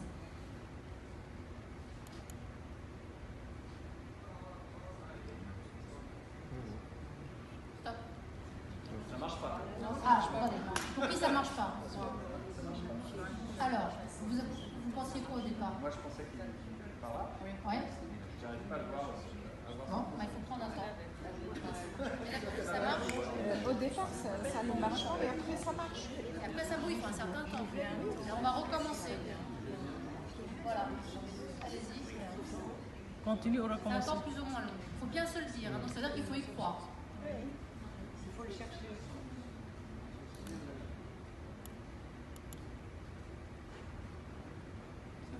C'est bon? Ah, c'est bon. Voilà. Ok, stop. Fou, hein. Voilà. Bon. Alors, je sais pas, ça va, Pétrole? Ouais. C'est... Moi, ça m'a bluffé. Hein. J'ai vu il y a 2 ans, ça m'a complètement bluffé. Il y a le même phénomène avec les roues. Oui, c'est un peu comme la sorcière, sauf que là, ce qui est bluffant, c'est qu'il y a un mouvement et qu'on peut se dire, la sorcière, on ne voit pas forcément les deux, mais là, on peut se dire, alors qu'on n'a pas vu, ok, ça va dans l'autre sens. Avec les roues à rayons, on a le même phénomène. Oui, et ça on regarde une roue et à on rayons, voit les ça choses traverse autrement. progressivement. Donc ça, c'est un exemple bluffant qui montre le pouvoir de la pensée. C'est-à-dire que la réalité, c'est une construction de la pensée. On continue, si vous voulez, élèves. On passe. Alors, Elle ne veut pas passer. on va attendre, c'est pas grave. Le train avance. Est-ce qu'il y a des questions en attendant qu'on passe? Ah, le prendre en photo, oui. Oui. Là. Enfin, il suffit d'aller sur Internet, sur YouTube, et tu mets train de train ou illusion d'optique de train. Et ça marche. Alors maintenant, on va rentrer dans le travail avec des exercices précis. Le fameux travail sur la levée des malentendus et la clarification. Donc là, on rentre dans ce qu'on appelle le linguistique, l'expression des croyances. Ce travail de clarification, il se fait avec ce qu'on appelle le métamodèle. Christiane en a parlé hier, c'est un mot grossier, c'est pas la peine de le dire. 19h16. Oui. Juste dans les différents points que tu as présentés, il y avait donc la carte du monde n'est pas contradictoire, les gens font les meilleurs choix possibles, ont plus des informations plus disponibles. Après, il n'y a pas eu d'autres illustrations, sauf pour le comme si. Et il y en a un que j'ai pas noté, c'est établir un bon rapport. Avec l'autre, c'est rentrer dans son modèle du monde. Donc s'entendre avec l'autre, c'est comprendre son cadre de référence, on peut le dire comme ça aussi. Ou partager le même... J'aime les gens qui partagent mon cadre de référence. Voilà. Alors, là on va rentrer dans la part linguistique et montrer comment on fait pour clarifier les choses, sachant que le langage, vous le savez, l'expérience, est source de malentendus. Et on va le travailler ensemble. Donc il y a ce qu'on appelle les omissions, les généralisations et les distorsions. Et quand je parle, eh bien, nécessairement, j'omets quelque chose, parce que je ne vais pas prendre toujours le temps de tout préciser. Alors, clarifier les omissions, le but, c'est de retrouver de l'information perdue, parce que pour bien travailler les représentations, pour bien clarifier, pour bien comprendre le point de vue de l'autre, il faut que je comprenne bien de quoi il me parle. Or, quand la personne s'exprime, elle va nécessairement avoir des omissions. Elle ne va pas tout me dire, parce que dans sa tête, c'est clair. Alors, on va commencer. Dominique, est-ce que tu veux bien la première ligne? Alors, clarifier les omissions. Le but de l'intervention est de retrouver l'information perdue. Alors, on va faire ligne après ligne. Alors, donc la première pour toi. Ça m'insupporte. Voilà. Si quelqu'un vous dit ça m'insupporte, faites quoi? Vous reformulez juste en disant ça vous insupporte? Voilà. Alors, exactement. Donc, je vais rentrer quand j'ai ça m'insupporte. La première des choses à faire, je vous ai déjà fait, c'est qu'est-ce qui vous insupporte. Mais qu'est-ce qui vous insupporte? Il y a aussi Quoi ou qui vous insupporte comme question? Il y a plein de questions, on va voir toutes les questions. Ça vous insupporte? Qu'est-ce qu'il y a d'autre encore? Depuis quand? Et il y a encore une autre question. Quand on dit ça vous insupporte, voilà, c'est comment pour vous ça vous insupporte?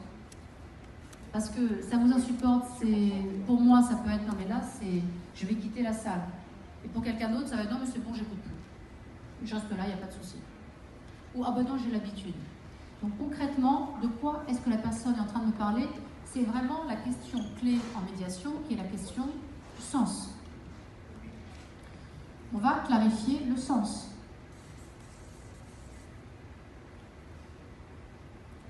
On continue. Sylvie. Donc pareil, c'est clair pour tout le monde? Donc l'erreur habituelle du médiateur débutant, c'est de faire quoi? C'est de dire, ah bon, vous comprenez. Et moi, j'ai pas compris ce qu'il a compris.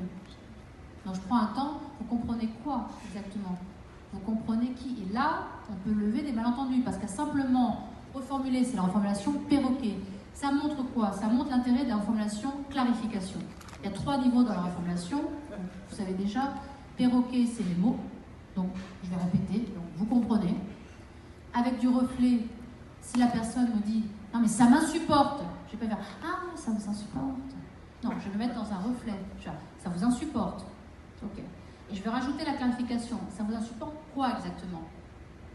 Parce que je ne sais pas nécessairement de quoi la personne me parle. C'est vraiment toujours prendre ce temps de clarification pour ne pas reformuler des choses que je ne comprends pas. Ensuite. Alors, je ne suis pas d'accord. Pareil.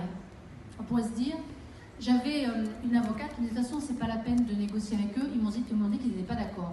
J'ai dit, ils n'étaient pas d'accord avec quoi? Ils m'ont dit qu'ils n'étaient pas d'accord, donc j'ai arrêté les négociations. J'ai dit, ah d'accord.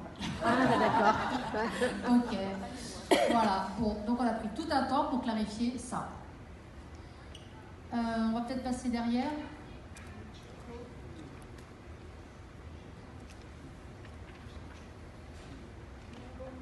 Voilà, nous voulons du changement. Alors là, il y a un petit truc à connaître. Vous voulez du changement.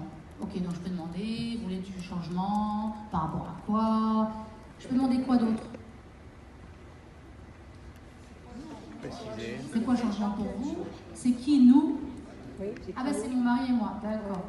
Ou c'est tout le service? Ou c'est ma collègue et moi, c'est pas pareil. Ok. Nous voulons, quand dire vouloir, c'est une exigence ou c'est un souhait? Je peux clarifier. Il y a une autre façon aussi d'amener à être plus constructif.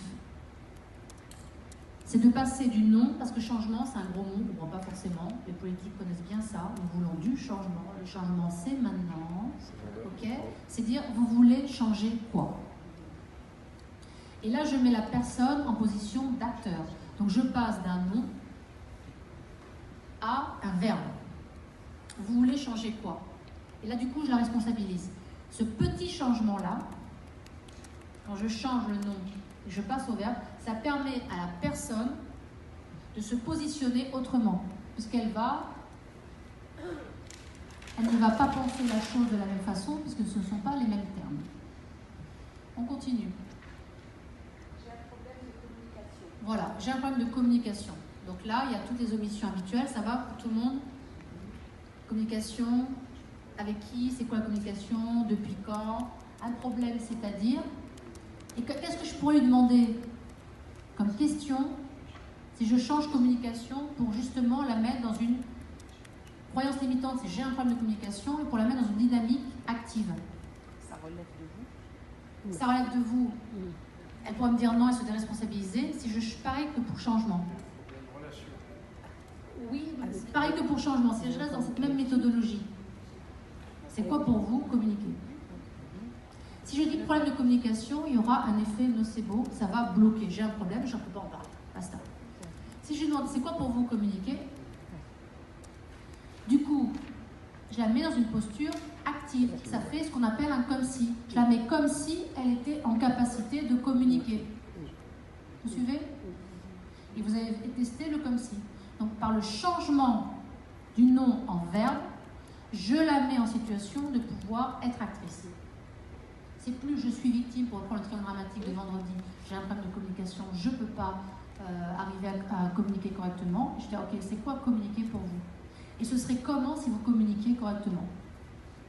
On verra ça avec les distorsions. C'est inutile, alors ensuite, tac. C'est inutile de lutter. Voilà, alors c'est inutile de lutter. Donc là, on reformule habituellement. Qu'est-ce que ça indique? La relâcher. Oui, comment? Il y a des blocages. Vous êtes fatigué de Alors je peux reformuler en changeant les termes. Vous êtes fatigué de lutter. Voilà, avant de le faire, je vais prendre un temps pour clarifier. C'est inutile de lutter par rapport à quoi? Depuis quand? Dans quel contexte? C'est inutile. Là, j'ai pas un sujet. C'est une sorte d'adage. Attention aux adages. Quand on parle par adage, la personne elle se déresponsabilise. Donc c'est inutile de lutter. Il y a une question importante qui va être, mais qui dit ça? C'est qui dit ça? C'est qui parle? Parce que là, il y a une omission qui est qui parle. On continue. Alors, on va reprendre Daniel. On en est à là. Voilà, alors là, ok. Donc mettons, j'ai le DRH avec la salariée qui se considère insolée, qui dit on ne peut pas s'épanouir en entreprise. Donc soit je commence à dire, bon quand même si, je vais rentrer dans porteur. Ça, je lui dis, ok, quand vous me dites on ne peut pas s'épanouir en entreprise, c'est qui? On. Voilà, quelle entreprise? S'épanouir, ça veut dire quoi pour vous? Parce que l'autre pourra dire, bah ça va, vous n'avez quand même pas, pour l'autre, s'épanouir, ça va résonner comme, vous voulez un club de gym, c'est ça? Alors que pour elle, c'était non, m'épanouir, ça veut dire qu'à un moment donné, je peux me réaliser dans ce que je fais. Il peut y avoir des malentendus sur le sens des termes. Et le conflit, c'est d'abord, avant tout, du malentendu sur le sens des termes ou sur le sens des intentions. D'où l'intérêt de clarifier. Ensuite.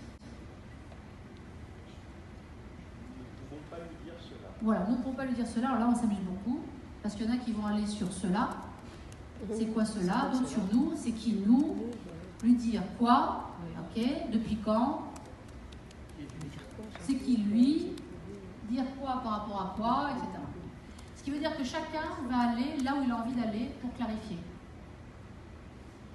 Alors il n'y a pas de bonne réponse en soi. Chacun va écouter la partie de la phrase qu'il souhaite clarifier. Ce qui veut dire quoi? Quand on parle de neutralité du médiateur, ça ne veut pas dire j'ai pas un élan à vouloir comprendre certaines choses et j'ai pas une attention qui va être davantage portée peut-être sur les personnes ou sur les choses. Ce qu'on appelle des métaprogrammes, je ne rentre pas plus dans les détails. Donc le tout c'est de le conscientiser. Le médiateur c'est pas celui qui va s'abstenir de poser des questions de clarification, au contraire. C'est je vais clarifier et je vais moi aller vers, mettons, entreprise, c'est quoi entreprise? Bah, tiens, moi ce qui m'intéresse c'est cela. Et un autre médiateur, lui, pourrait dire, quand vous me dites nous, c'est qui nous? Et chaque médiateur va laisser résonner les choses à sa façon. Ensuite. Il y a des postes qui sont pires. Voilà, alors là on va voir un petit truc aussi. Il y a des postes qui sont pires. Quelle serait votre réaction? Voilà, exactement. Pire que quoi? Parce qu'il me faut le référentiel. Voilà, de quel poste? Et de quel poste ça risque d'être trop général. Alors que pire que quoi, ça vous donne le référentiel de la personne. Ensuite, pareil. Je veux un meilleur travail. Donc, qu'est-ce que je vais lui dire? Par rapport à quoi? Voilà, meilleur travail que quoi? Je cherche le référentiel. Je ne me contente pas de dire oui, donc vous voulez un meilleur travail. Et je pourrais très bien aller sur meilleur, qu'est-ce que ça veut dire? Quand vous voulez, qu'est-ce que ça veut dire? Voilà, exactement. Ensuite. La direction ne dit pas la vérité. Voilà. Alors, là, ma réaction, ça va être quoi? Voilà, la direction, c'est qui? Vérité sur quoi? La vérité sur quoi? Depuis quand? Ok, dire, ça veut dire quoi? Ça veut dire que, bah oui, ils n'ont pas, en fait, concrètement, quand on dit qu'ils ne disent pas, bah, en fait, ils n'ont pas mis dans le PV du dernier CA ce qui s'était passé, ou ils n'ont pas donné les chiffres, ou ils n'ont pas répondu aux mails. J'ai besoin d'avoir le référentiel de la personne pour bien comprendre. Ce qui veut dire que je ne me contente jamais d'être un gentil médiateur qui reformule simplement. Jamais. Parce que ça va générer d'autres malentendus. Ensuite, les collaborateurs me font confiance. Voilà. Alors, ça c'est beau, ça. On dit, ah, vos collaborateurs me font confiance. Oui, alors, qu'est-ce que je vais dire? Voilà, quelques collaborateurs. Tous. Quels exemples pratiques? Voilà, me font confiance par rapport à quoi? Si je dis quels exemples, la personne elle peut se sentir obligée de se justifier. Donc je peux être très très simple. Vous faites confiance par rapport à quoi? Peut-être qu'il va dire tous les matins j'en fais le café. Ah, oui, ou alors ça va être, en fait ils peuvent me donner le clé du coffre. C'est pas la même chose. Donc je ne me contente pas de reformuler simplement. Bon, ça c'était pour les omissions. On va passer maintenant aux générations. Oui, peut-être avant de passer. Juste une chose. Oui. Je disais tout à l'heure que les questions posées dépendaient des médiateurs. Il y a aussi un autre élément qui va jouer sur le contexte et Bien ce qui sûr. s'est passé avant. Bien sûr. Parce que ça nous donne des indications sur les points sur lesquels il faut aller. Bien sûr, maintenant le contexte, il va résonner en chacun différemment. Donc in fine, ça va être toujours Il y a des indications le médiateur. sur le verbal, sur plein de choses. Ah oui, oui, bien sûr. Simplement, même au niveau du non-verbal, effectivement, ça va résonner différemment. Je peux être par exemple très attentif aux mots, je suis auditif, et l'autre va être très attentif à ce que fait la personne. Oui, tout à fait. Ensuite, alors maintenant, voilà, donc là c'est un petit récapitulatif de, pour clarifier les omissions, ça c'est le fameux examen de Quintilien que vous connaissez déjà tous. Préciser le nom. Donc c'est comment pour vous X, et ça peut-être que vous ne l'aviez pas, ces deux-là. C'est-à-dire quand j'ai le nom, je passe au verbe. Pour pouvoir rendre la personne actrice et passer du problème à une formulation de sa solution. Ça c'est ce qu'on appelle le comme si que vous avez testé tout à l'heure. Et ne pas oublier le référentiel quand il y a un comparatif. Alors, on va regarder du côté des généralisations. Karine. Alors oui, le but de l'intervention est de recontextualiser l'information. Exemple de généralisation. Les quantificateurs universels. Tout le monde s'en moque. Voilà, tout le monde s'en moque. Alors les généralisations, c'est la meilleure façon de bloquer les choses dans un conflit. C'est toujours comme ça. Ça ne marchera jamais, ils sont tous comme ça dans le service, et quand vous êtes face à des généralisations, vous ne pouvez rien faire. Parce que c'est hors contexte. Moi, je ne peux pas résoudre un problème hors contexte, hors sol. Donc, tout le monde s'en moque. Le quantificateur universel, c'est tout. Ok, donc qu'est-ce que je fais par rapport à tout le monde s'en moque? Qu'est-ce que je vais dire? Alors, si je dis juste qui, ça, c'est comme si je le traitais en omission, c'est bon. Maintenant, il y a une petite façon de le traiter autrement. Essayez de bien préciser. Pardon? Essayez de bien préciser. Alors si j'ai essayé de bien préciser, on dit bah, c'est clair, je l'ai dit tout le monde. Comment je vais faire? Alors il y a qui, et seulement il faut préciser un petit peu plus. Alors vraiment tout le monde, ça veut dire je mets un Suspicion. J'évite ça. Vous pensez que tout le monde s'en moque, c'est-à-dire tous les employés? Comment je vais rentrer dans le cadre de référence de la personne?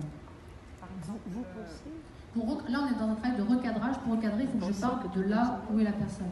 Donc elle me dit tout le monde. Elle est sur un ensemble. Par exemple, tous vos collègues. Vous sentez seul. Vous sentez seul. Alors vous sentez seul, ça c'est une bonne formulation en mode de Rosenberg, communication violente. Là je vais du côté des états internes. C'est évidemment très bon. Simplement, là c'est juste pour l'exercice, comment je fais au niveau des mots, simplement. Dans la vision de la personne. Je vais essayer de modifier sa vision. Donc elle me dit tout le monde. Tout le monde, c'est une sorte de amas. C'est un ensemble, tout le monde. D'ailleurs, on ne voit pas très bien. Comment je peux donner de la précision et casser l'ensemble? Qu'est-ce qui vous fait penser? Oui, c'est bon aussi, mais il y a un truc beaucoup plus simple. Oui, je n'ai pas entendu. Pardon? Vous êtes tout le monde. Ouais, c'est cassant, c'est un peu cassant. À moi? Encore plus simple. Vous pensez que tout le monde je dirais cela en posant la question. Vous pensez que tout le monde s'en moque? Oui, alors vous pensez que tout le monde s'en moque, bah, je viens de vous le dire. L'avis de tout le monde vous intéresse? Oui aussi, tout ça c'est très bon, je vous le donne. De manière, tout ça c'est très bon. Là je vous donne juste le petit truc au niveau de la PNL. C'est simplement qui parmi tout le monde. Voilà, tout simplement. C'est-à-dire vous respectez l'ensemble et vous dites qui parmi tout le monde. Et là forcément la personne, comme vous avez respecté son cadre de référence, elle va faire une focalisation sur une personne en particulier. Voilà. Qui parmi tout le monde. Et si elle venait à vous dire, bah écoutez, je vois personne en particulier, Pour moi, c'est un ensemble.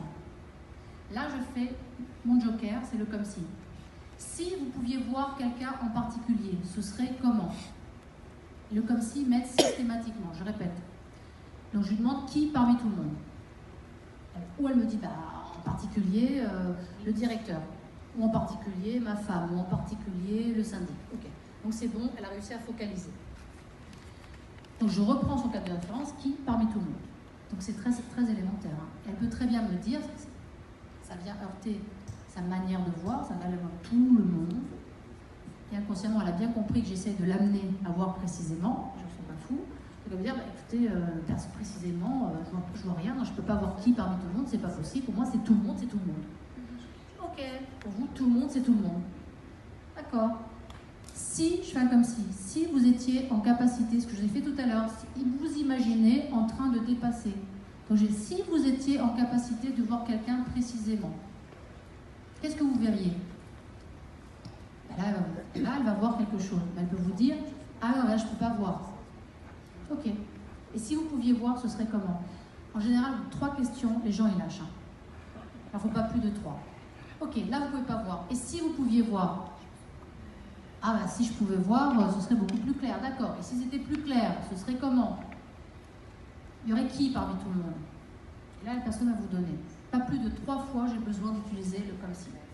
Comment? Sinon, ça les agresse et de toute façon, elles lâchent. Parce que le truc, c'est pas de la forcer, c'est que je sois vraiment dans l'intention de bien comprendre. Et si elles sentent cette intention-là, de bien comprendre, elles vont se laisser prendre dans cette clarification. On continue. Alors, je sais plus, voilà. Bah oui. Personne ne peut rien y faire. Donc, personne ne peut rien y faire. Si je laisse la personne croire ça, cette croyance limitante, ça va bloquer. Qu'est-ce que je fais? Comment je l'amène? C'est un peu le même principe que tout le monde, finalement. Voilà, c'est exactement le même principe. Qui pourrait, en d'autres termes? Ouais. Si une personne peut faire quelque chose, ce serait comment? Voilà, là je peux faire un comme si direct. Si une personne pouvait faire quelque chose, ce serait comment? Maintenant, quand elle me dit personne, voilà, je peux utiliser l'omission. C'est qui en particulier? C'est qui en particulier? Pas juste c'est qui personne, c'est qui en particulier? Pour pouvoir préciser, toujours dans ce travail de focalisation. On continue. Aucun chef n'a jamais reconnu mon travail. Donc là, j'ai 2 quantificateurs universels, j'ai le aucun et j'ai le jamais, alors sur lequel vous voulez partir. Combien de chefs? Aucun chef, oui. Combien de chefs vous avez eu? Alors combien de chefs vous avez eu? Ça peut être perçu comme du porteur avec l'investigation. Donc ça ne va pas forcément passer. Aucun chef. Voilà, quel chef en particulier. Et le jamais. Petit truc pour le jamais, qui moi m'est toujours très utile grâce à la PNL. Alors si je fais jamais, jamais, ça va pas. Jamais. Jamais vraiment? Quand même, non, ça passe pas. Jamais, c'est quoi le petit truc? Il n'y a pas eu des fois, les gens disent, je vous ai dit jamais. En aucun cas. Pas encore, hein? Jamais depuis quand? Et quand vous dites jamais depuis quand, forcément, ça va préciser dans le temps. Et donc, au lieu dans quelque chose d'abstrait, qui est situé de manière intemporelle, parce que c'est jamais ou toujours, c'est pareil, vous avez quelque chose de précis. La personne, jamais depuis quand, elle est obligée de vous donner un début. Elle va vous dire, mais je ne m'en souviens pas, ça fait trop longtemps. C'est un comme si. Vous en souvenez pas. Ok, si vous pouviez vous en souvenir, ce serait comment? Ce serait quand approximativement? Ah non, mais là, je ne peux pas m'en souvenir. D'accord. Vous avez besoin de quoi pour vous en souvenir? Ah ben, je ne sais pas. Et si vous saviez? À un moment donné, ça fonctionne. On continue. C'est toujours la même chose. Alors, toujours. Voilà.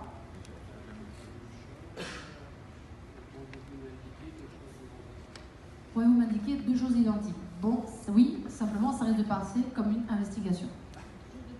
Voilà, toujours depuis quand? Pareil, tout simplement. Toujours depuis quand? Et là, ça casse la généralisation en douceur. Parce que je reprends, j'ai pas besoin de me casser la tête en question, toujours depuis quand. C'est clair? Alors, Vincent. Jamais ça ne changera. Alors, jamais ça ne changera. Là, vous voyez, vous sentez bien les croyances limitantes? Et tant que la personne est là-dedans, qu'est-ce que vous voulez faire? Il ne peut pas y avoir de processus. Elle est convaincue de ça. Jamais ça ne changera. Qu'est-ce que je peux dire? Alors, et si ça changeait? Je viens de vous dire que ce n'est pas possible. Donc, pour l'instant, oui. Et si ça changeait, le comme s'il fonctionne dans un second temps. Donc, dans un premier temps, je vais d'abord... Mais c'est bon. Dans un second temps, effectivement, et si ça changeait, ce serait comment? Très bon. Dans un premier temps, j'accueille le jamais. Comment est-ce que... Oui? Alors, depuis quand? Oui. Simplement, là, j'aimerais l'amener à modifier sa vision du jamais. Mais c'est bon aussi, bien sûr. Alors, tout à l'heure, j'avais, je vous aide, hein, j'avais jamais, depuis quand? C'était par rapport au passé. Là, j'ai jamais par rapport au futur. Donc, je vais avoir un jamais. Voilà. Jamais jusque quand? Ah bah, je sais pas. Tant qu'ils n'auront pas répondu. Ok, et ben voilà. Et donc, ça veut dire que je sais que si la personne répond, il peut y avoir une évolution possible. Et c'est extrêmement précieux. Donc, je lui dis, donc, si elle vous répond, est-ce que ça va changer quelque chose? Bah oui, ça changera tout. D'accord, ok. Et comment est-ce qu'elle pourrait vous répondre? Et là, je la mets dans quelque chose de positif. Parce que dès qu'elle va l'imaginer, elle va expérimenter ce que vous avez expérimenté, ça va modifier ses états internes et ses comportements. Un petit peu. Un petit peu. Il y aura bien sûr de la dissonance cognitive, de l'effet rebond, donc je laisse un petit peu de temps pour que ça se digère. Parfait. On va sur les distorsions. Alors voilà, là vous avez, on va le relire un petit peu pour que ce soit clair pour tout le monde. Donc, tout le monde, qui parmi tout le monde, personne qui en particulier, aucun lequel précisément, toujours depuis quand. Je pourrais très bien utiliser, donnez-moi un exemple, c'était où, c'était quand, avec qui. Ça, c'est les questions de clarification qu'on utilise pour préciser les faits. Jamais, jusque quand. Alors, maintenant les distorsions. Là, c'est bon, on a le temps. Donc, par où on va passer? Oui.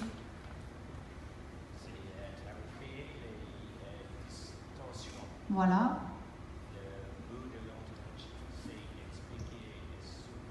Expliciter, voilà, et assouplir.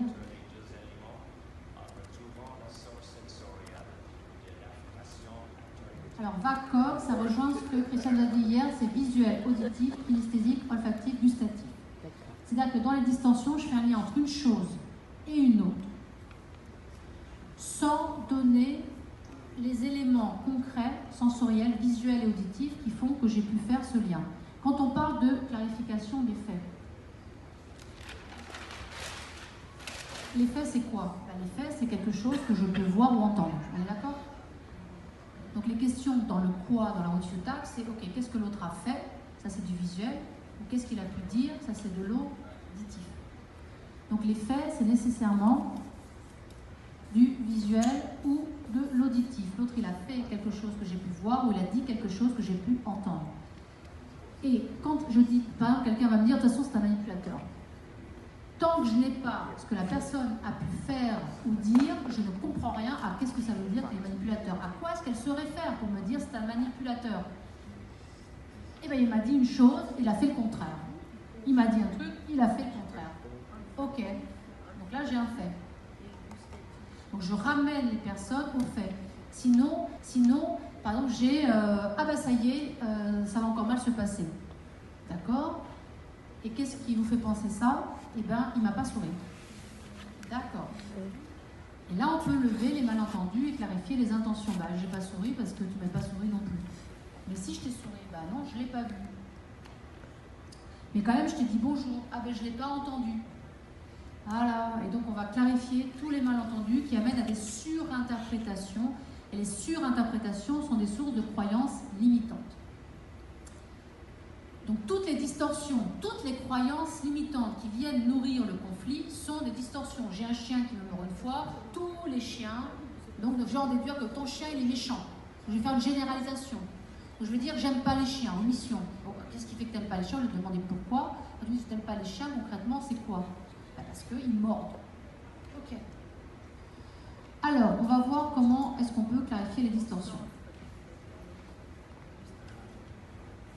Ben, c'est fait déjà, on l'a déjà fait. Non, vas-y. Voilà, il me rend, les liens de cause à effet, il me rend vraiment fou. Donc je vais simplement, vous le faites déjà, hein, c'est juste pour vous le conscientiser davantage. Quelqu'un me dit, il me rend vraiment fou. Je vais dire, ah oui, d'accord, il me rend vraiment fou. Ben, j'ai pas plus compris. Hein. Alors je peux partir sur omission. Quand vous dites fou, concrètement, ça veut dire quoi? Depuis quand? Je peux le faire aussi. Il me rend toujours fou. Ok, toujours depuis quand? D'accord.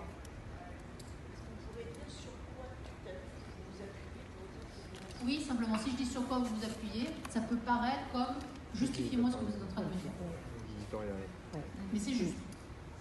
Je peux de manière beaucoup plus simple dire ok, il a fait quoi, il a dit quoi qui vous rend vraiment fou. Je ramène à du visuel et à de l'auditif. Les 2 premiers temps du VACOG, les 2 premiers temps du canal sensoriel pour pouvoir déterminer les faits. Parce que quand on repart du quoi dans la route Ciotat, quand on repart des faits, pour ceux qui étaient là hier, le FCRVBD, c'est les faits. Quand on est en CNV, l'observation, c'est les faits. Quand on veut clarifier ce qui s'est passé, eh bien, on va aller sur visuel auditif. Le fait, c'est quelque chose que je peux voir ou entendre. Ok, donc j'entends que vous me dites, il vous rend vraiment fou. Il vous rend vraiment fou, c'est du kinesthésique en l'occurrence. Hein. Je pourrais demander sur qu'est-ce que vous ressentez, etc. Avant d'aller là-dessus, je peux dire, okay, concrètement, il a fait quoi? Il a dit quoi qui vous rend vraiment fou? Eh bien, il a fait quoi? Il m'a pas répondu. Il a dit quoi? Rien, justement. Voilà. Il m'a tourné le dos et il m'a pas répondu. Ok. Donc ça veut dire que vous avez besoin qu'il vous réponde et que vous avez besoin aussi qu'il vous regarde. Est-ce que c'est ça? Oui. Du coup, je comprends mieux aussi le cadre de référence de la personne. Ah bah oui, parce que pour moi, quelqu'un qui ne me répond pas, c'est quelqu'un de mal intentionné. Je sais que ça va mal se passer. Et là, je vais pouvoir travailler toutes les croyances limitantes de la personne. Parce que l'autre, s'il n'a pas répondu, j'avais le cas comme ça dans une négociation entre avocats.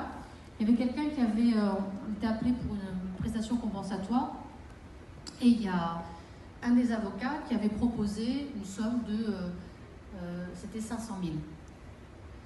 Et l'autre avait, s'était dit, non mais là il se fiche de moi, 500 000 ça veut dire que de toute façon il ne veut pas négocier, donc je ne vais pas répondre. Parce que dans ma tête, proposer 500 000, c'est ne pas vouloir négocier. Alors que l'autre, il disait 500 000, c'était une ouverture à la négociation. Quand l'autre n'a pas répondu, il s'est dit l'autre ne me répond pas, ça veut dire qu'il ne veut pas négocier, alors que moi j'étais OK. Vous voyez le malentendu. Donc après, on a demandé, on a fait une médiation entre les avocats, et en quoi le fait qu'il vous ait proposé 500 000 implique que quand vous commencez par me dire c'est pas possible de négocier avec eux, concrètement, ils ont fait quoi? Eh bien, ils nous ont proposé 500 000. Et pour vous, qu'est-ce que vous avez entendu quand ils vous ont dit 500 000? J'ai entendu, en fait, on se fiche de vous, il y aura 0 négociation. Et quand vous n'avez pas vu de réponse, qu'est-ce que vous vous êtes dit? Pareil. Là, je me suis dit, on est hors négociation. Donc on va revenir sur les faits concrets pour pouvoir lever les malentendus. Et en fait, chacun avait surinterprété le comportement de l'autre. Il a suffi d'une séance, et en un quart d'heure entre les avocats, ça faisait 1 an qu'ils refusaient de se parler. Parce que chacun avait surinterprété, du coup il y avait 0 négociation, du coup c'était complètement bloqué. Deuxièmement, c'est lui qui m'oblige à être désagréable. Donc là pareil. Qu'est-ce que je fais? Vous me dites que c'est lui qui vous oblige à être désagréable. Comment l'avez-vous? Concrètement, il a fait quoi? Concrètement, il a dit quoi? Et là, à tous les coups, vous aurez un malentendu. À tous les coups. Donc dira, mais non, j'ai pas fait ça, mais non, j'ai pas dit ça, mais si j'ai fait ça, c'était pour telle raison, mais si j'ai dit ça, c'était pour telle raison, c'était pas du tout pour être désagréable, c'est parce que c'était toi qui l'avais été, et là, on commence vraiment à clarifier les malentendus. Alors, l'équivalence complexe. Si, seulement si, alors oui, ça c'est pour les théories de maths. J'ai raté mon mariage, je suis nulle. Voilà. Alors là, on est plus embêté, on se dit, ah quand même, le pauvre. Donc on peut avoir tendance à se dire, oh ben non, bon d'accord, elle vous a trompé depuis 20 ans, les enfants ne sont pas de vous, elle vous a ruiné, vous retrouvez à la rue, mais quand même, non, vous n'avez pas raté votre mariage, alors, quand même, un homme comme vous, vous êtes tellement beau, mais non, vous n'êtes pas si doux que ça, voyons, à votre âge. Je peux avoir tendance à faire du porteur, et forcément, ça ne va pas marcher. Non. Qu'est-ce qu'on fait avec ce genre de phrase? On est souvent mal en tant que médiateur, parce qu'on peut se dire, là, je vais finir dans la thérapie, je fais quoi? Il faut sentir les Kleenex. C'est pas la fin du C'est monde. simplement qu'il y a une distorsion. C'est pas la fin du monde. Alors si je ne sais pas la fin du monde, l'autre considère que c'est la fin du monde, ça lui fait violence. Je le mets en tas de dissonance cognitive. Il pourra le penser qu'une fois que j'aurai bien déposé les choses. Il faut que je comprenne ce qui fait que pour lui, il y a un lien entre les deux. Donc comment je fais? Il fait un lien entre j'ai raté mon mariage et je suis nul. Si et seulement si j'ai raté mon mariage, alors je suis nul. Les responsables de... Alors, qui est responsable? Je vais partir dans l'investigation. Voilà. Alors qu'est-ce qui vous fait dire que vous avez raté votre mariage? Je vais que sur un seul des deux, mais c'est bon. C'est quoi rater? Alors je peux dire c'est quoi rater votre mariage, c'est quoi être nul, je risque de faire des ancrages négatifs comme disait Christiane hier. Mais beaucoup plus simple. En quoi le fait d'avoir raté son mariage impliquerait d'être nul? Et je ne dis pas que vous soyez nul, hein, sinon je fais un ancrage négatif. En quoi le fait d'avoir raté son mariage impliquerait d'être nul? Et là, il va me dire bah, parce que le mariage c'est le tout, ou ma mère m'avait dit que, ou, et je vais avoir ses croyances, je vais avoir son modèle du monde. Et je n'ai pas cherché à contredire, j'ai juste cherché à comprendre. En essayant de comprendre, je vais au cœur de la représentation qu'a la personne d'elle-même du monde et de la relation à l'autre. Donc en quoi le fait d'avoir raté son mariage impliquerait d'être nul? Donc attention de ne pas dire implique que vous soyez nul, parce que là je fais un ancrage négatif. Et elle va retenir je suis nul. C'est bien la preuve que je suis nul. Ça va? On va faire le second. On entend très souvent en médiation. Il ne me dit pas bonjour, il va refuser ma promotion. Donc les deux personnes se retrouvent dans une médiation d'entreprise. Vous voyez bien, il ne m'a pas dit bonjour, ça y est, ça va se passer comme j'avais prévu, il va refuser ma promotion. Ensuite on va dire, mais non, il vous a dit bonjour, mais ça n'a rien à voir. Mais vous inquiétez pas, et là on rentre dans le porteur. Ou alors je fais le travail sur l'équivalence complexe. Donc qu'est-ce que je peux dire? C'est la même chose que ce qui précède. Hein. Alors oui, en plus simple, en beaucoup plus simple. En quoi le fait de ne Mais pas c'est dire bon. bonjour, Voilà, en quoi le fait de ne pas dire bonjour bonjour impliquerait, je conditionnalise, parce qu'en conditionnalisant, je l'amène à penser que ce n'est pas nécessaire. Attention, le langage et le réel, c'est la même chose. Hein. Les mots, c'est l'effet nocebo, l'effet placebo. Hein. Donc si je dis qu'il refuse votre promotion, j'ai un effet nocebo. Je peux mettre qu'il pourrait refuser votre promotion. Je vais mettre du conditionnel sur les choses négatives. Je les reprends, mais je mets du conditionnel pour assouplir, adoucir l'effet nocebo. En quoi le fait que il ou on ne vous dise pas bonjour, parce que je ne sais pas, parce que je ne l'ai pas dit bonjour, ça se trouve il a dit, personne ne l'a entendu, en quoi le fait qu'on ne vous dise pas bonjour impliquerait qu'il y ait un refus de votre promotion. Ça va? Donc je ne perds pas mon temps à essayer de contredire l'autre. Je clarifie. Et en clarifiant, ben, j'aurai, parce que je sais très bien que la dernière fois, ce qui s'est passé, et hop, je vais avoir des éléments concrets, je vais avoir des informations qui vont permettre de comprendre et de lever d'autres malentendus. Les opérateurs modaux. Les opérateurs modaux, c'est falloir, devoir. Ça, c'est les gros trucs difficiles en matière de négociation et en matière de croyances limitantes. Comment est-ce que je vais assouplir un opérateur modal? Quand quelqu'un me dit « Ah non, il ne faut pas », ou « il faut », ou « on doit », on ne doit pas. Que se passerait-il si? Ouais, très bien. Alors, donc, il ne faut pas faire ça, exactement. Donc, que se passerait-il si... Voilà, alors attention juste à une chose, c'est excellent, attention juste à une chose. Là, j'ai un impersonnel, donc je rentre bien dans le cadre de référence de la personne. C'est qui? Alors, je pourrais faire une omission, tout à fait. Simplement, là, je vais dire si... Que se passerait-il si... Si... Il ne faut pas faire ça, c'est un impersonnel. Si on... Voilà. Si on le faisait quand même. Que se passerait-il si on le faisait quand même? Si on le faisait quand même, voilà ce qui se passerait. Et donc là, j'ai la croyance limitante clé de la personne. Et je vais pouvoir voir si ça a un appui dans la réalité. Et demander à l'autre, est-ce qu'il y a des éléments qui confirment? Sur devoir, alors, on en était là. Voilà, je dois divorcer et partir avec mes enfants. Il y a deux choses ici. Je dois divorcer. Est-ce que c'est la seule solution à votre avis? Alors, est-ce que c'est la seule solution? La personne vient de vous dire, je dois le faire, donc pour elle, oui. Donc, tout ça va être essayer d'assouplir le devoir. Vous devez divorcer et partir avec vos enfants. Ok, vous devez divorcer, bon, d'accord. Et les enfants ne sont pas